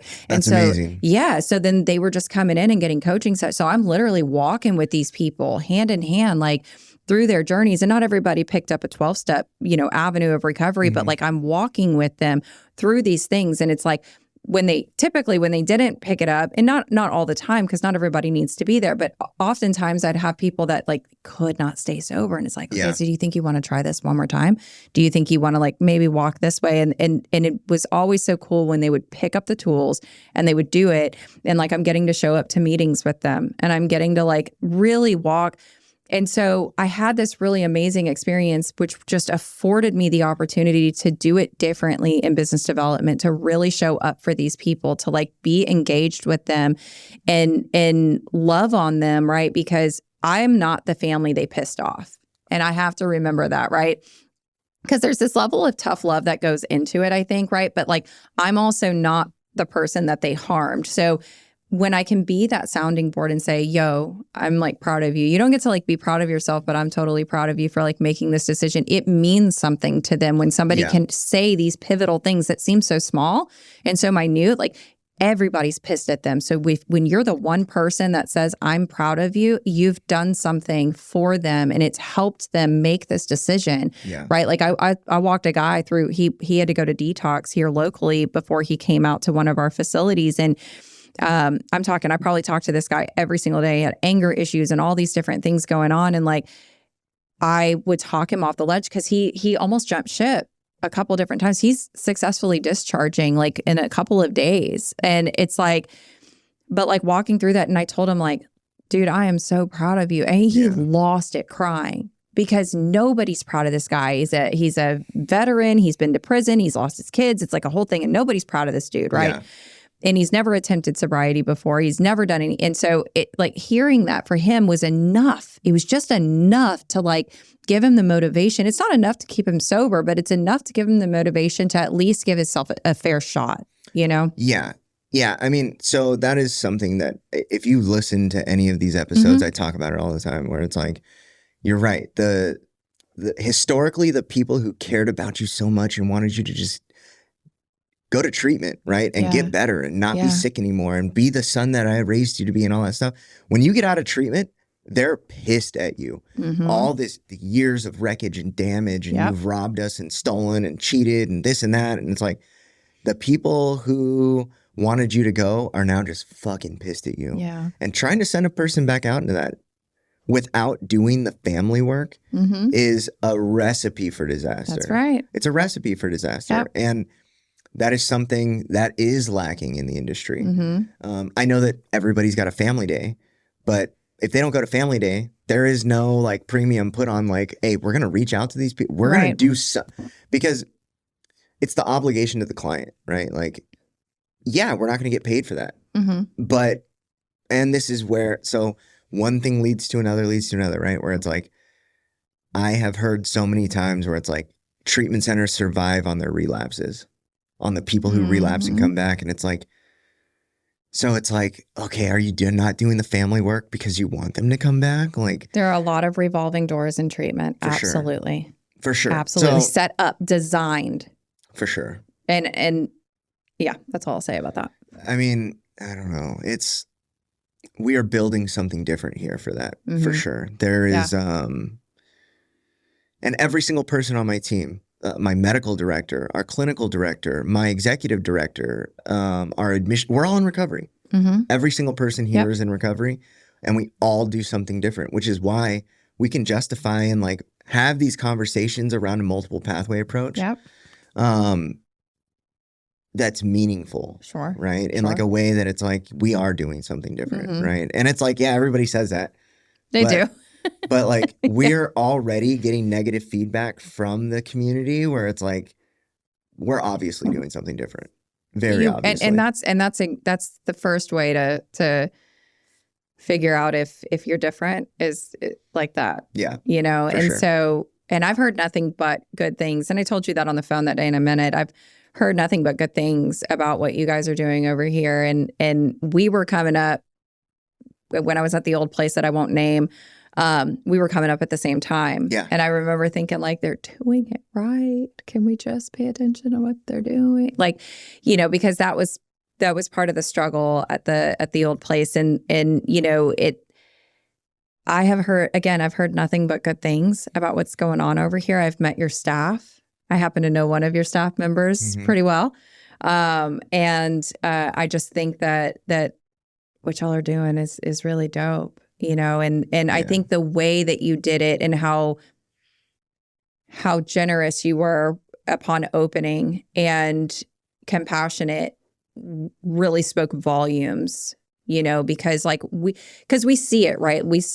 In this world, we pretty much see and pay attention to what's going on around us at all times, right? Like, because it's our job and we have to. But like sitting on the sideline, like, and I'm watching, I'm like, they're doing it. They're doing it, and they're doing it well. And I think you're doing it in the most simple. And I don't say that to like minimize what you guys are doing, but you're not overcomplicating it. Right. And because like, why would you?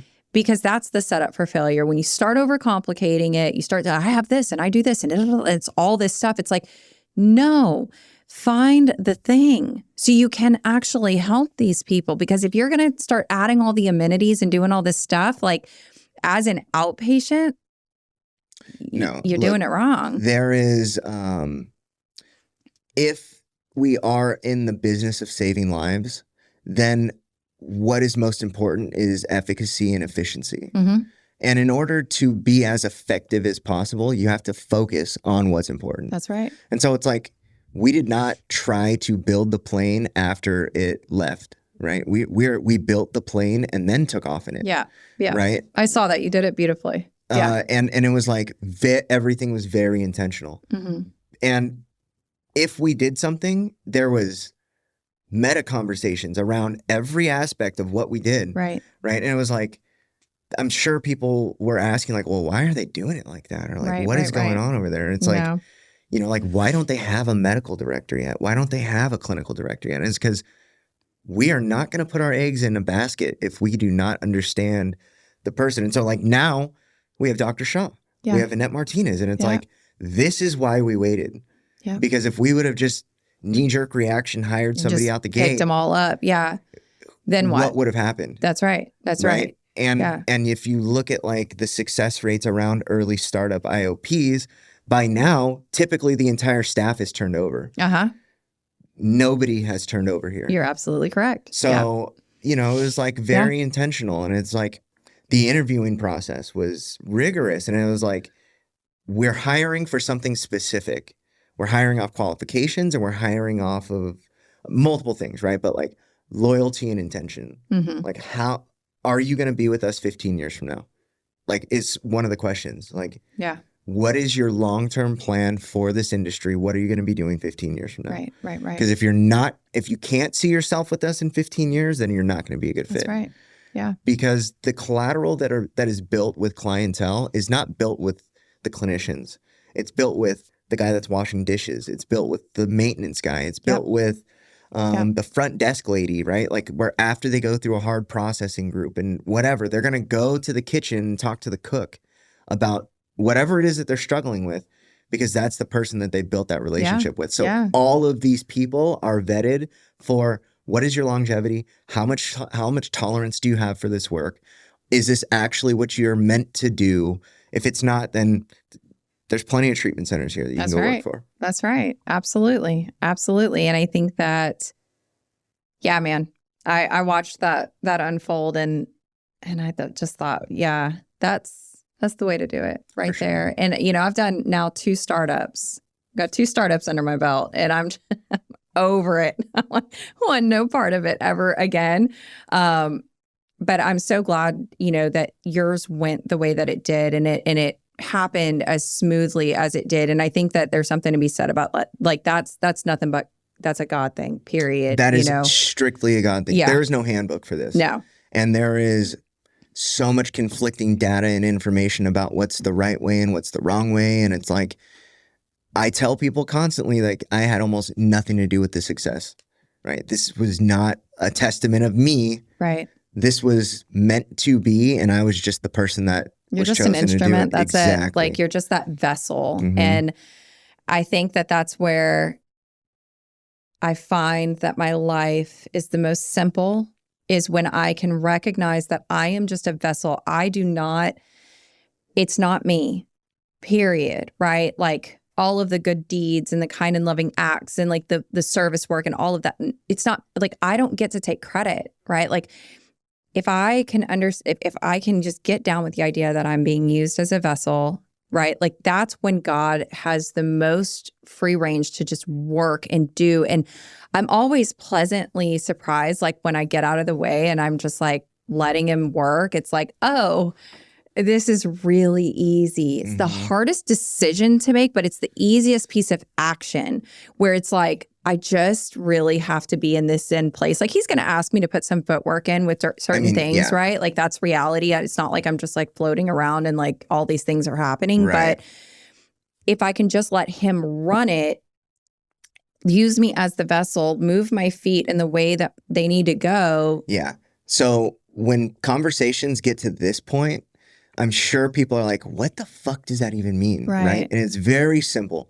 It's just, they talk about it in AA, right? The next right indicated step. Mm-hmm. If you do the right thing now, the next thing will be presented.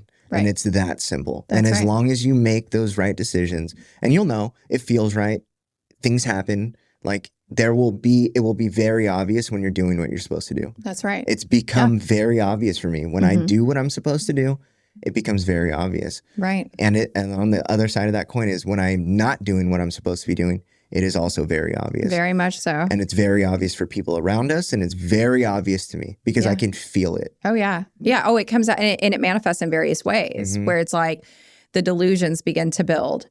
Now everybody's mad at me. Now that guy doesn't like me. Now paranoia. Oh my God. Yeah. It's like, it's a cancer. It's so awful.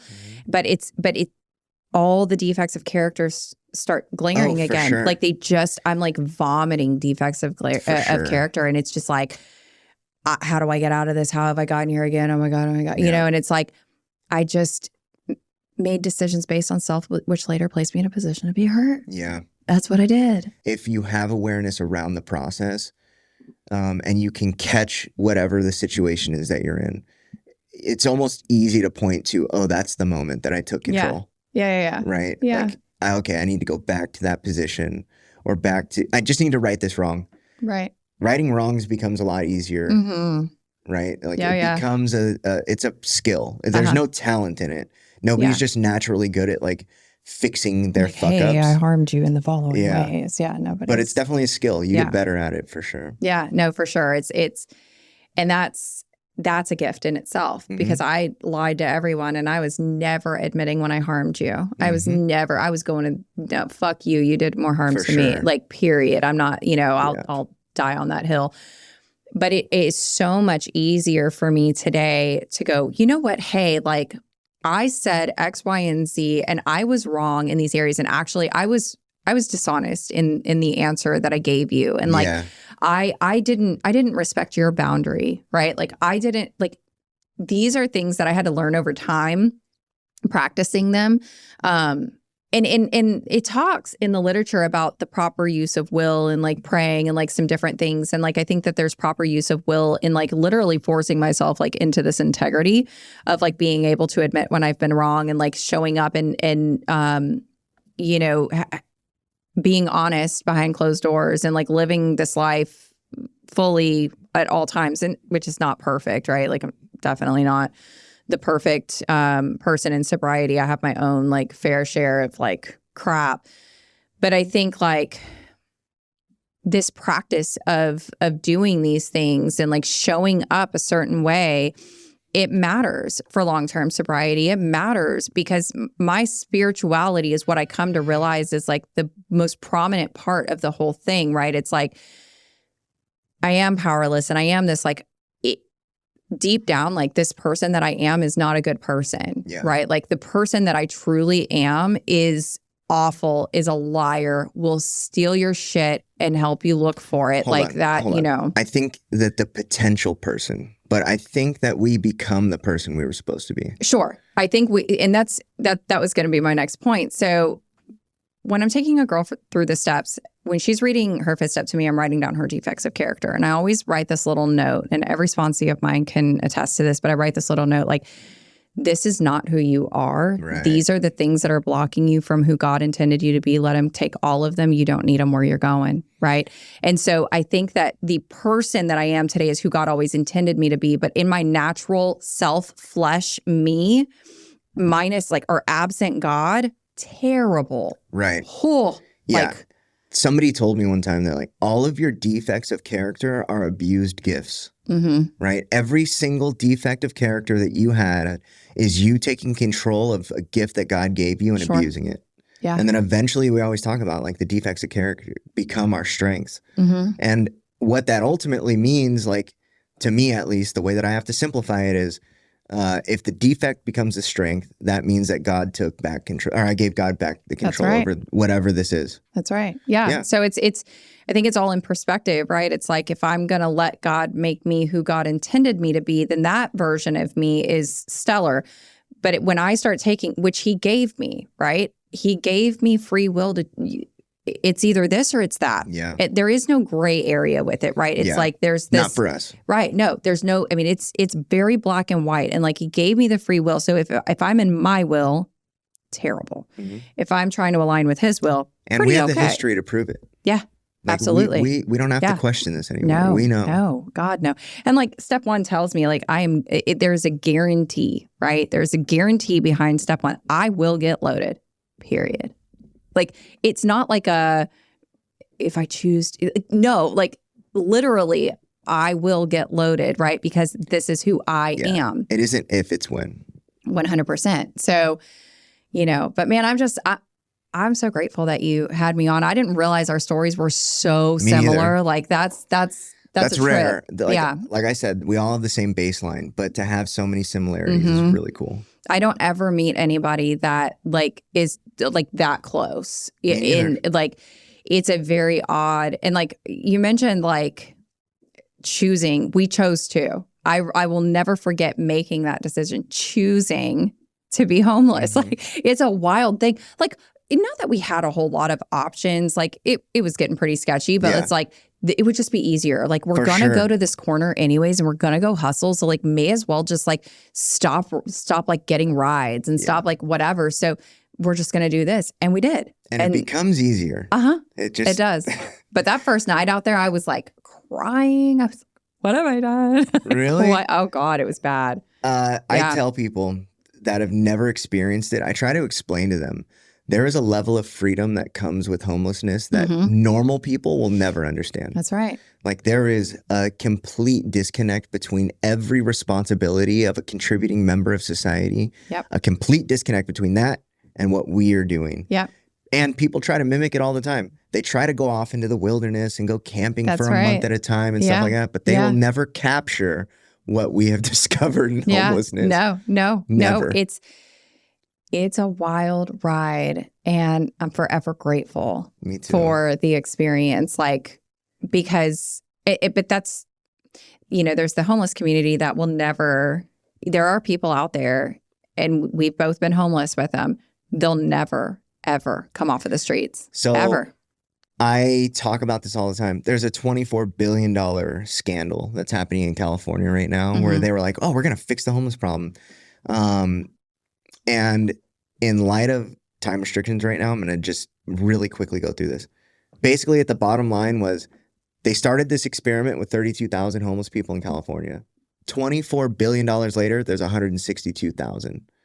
And they're going, what the fuck happened? How did this happen? And I've done drugs with every homeless person in San Diego County, probably. Like no exaggeration, probably done drugs with every single one of them.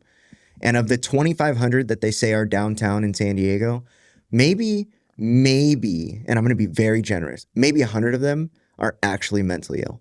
Yep. It's probably somewhere closer to 12. Yeah. Right? But maybe 100 are actually mentally ill and don't have a choice. Mm-hmm. The rest of them, when we are public facing, we will say, man, we would really appreciate like a hand up. And they've got like all this terminology around like, we don't know what to do. And it's like, I've had deep conversations around this. Every single one of them wants to be there. They love That's it. the lifestyle. The street. And that's the thing. People don't understand. When I say this, they're like, don't say that about them. It's the truth. The streets eat them up. Yeah, look, don't say that about them. I am one of them. I am. And I know like the streets were about to eat me up too. It's just easier. Mhm. It really is. Like, and you're correct. It's a very small percentage of them that are actually mentally ill with no choice. Very, very Most small. of them are all drug addicted, period. And want to be there. Want to be there. Mhm. Absolutely. And so it's like, but I will say that like if it hadn't been for this family that did not know us, and I mean, that's a whole other story, but if it hadn't been for them, I don't know that we would have made it off the street. So like, I have to pay attention to that, right? At some point in my life where it's like, I need to give back in the same way, right? Because like, it was that family that scooped us up and didn't have to. And like, and here I am. Yeah. Sitting here doing a podcast with you about it, 5 years ago, if somebody said, this is what you're going to be doing, because I know 5 years ago, if somebody said, hey, Matt, this is what's going to be happening to you, and they told me about my life today, I'd be like, dude, you're fucking no way.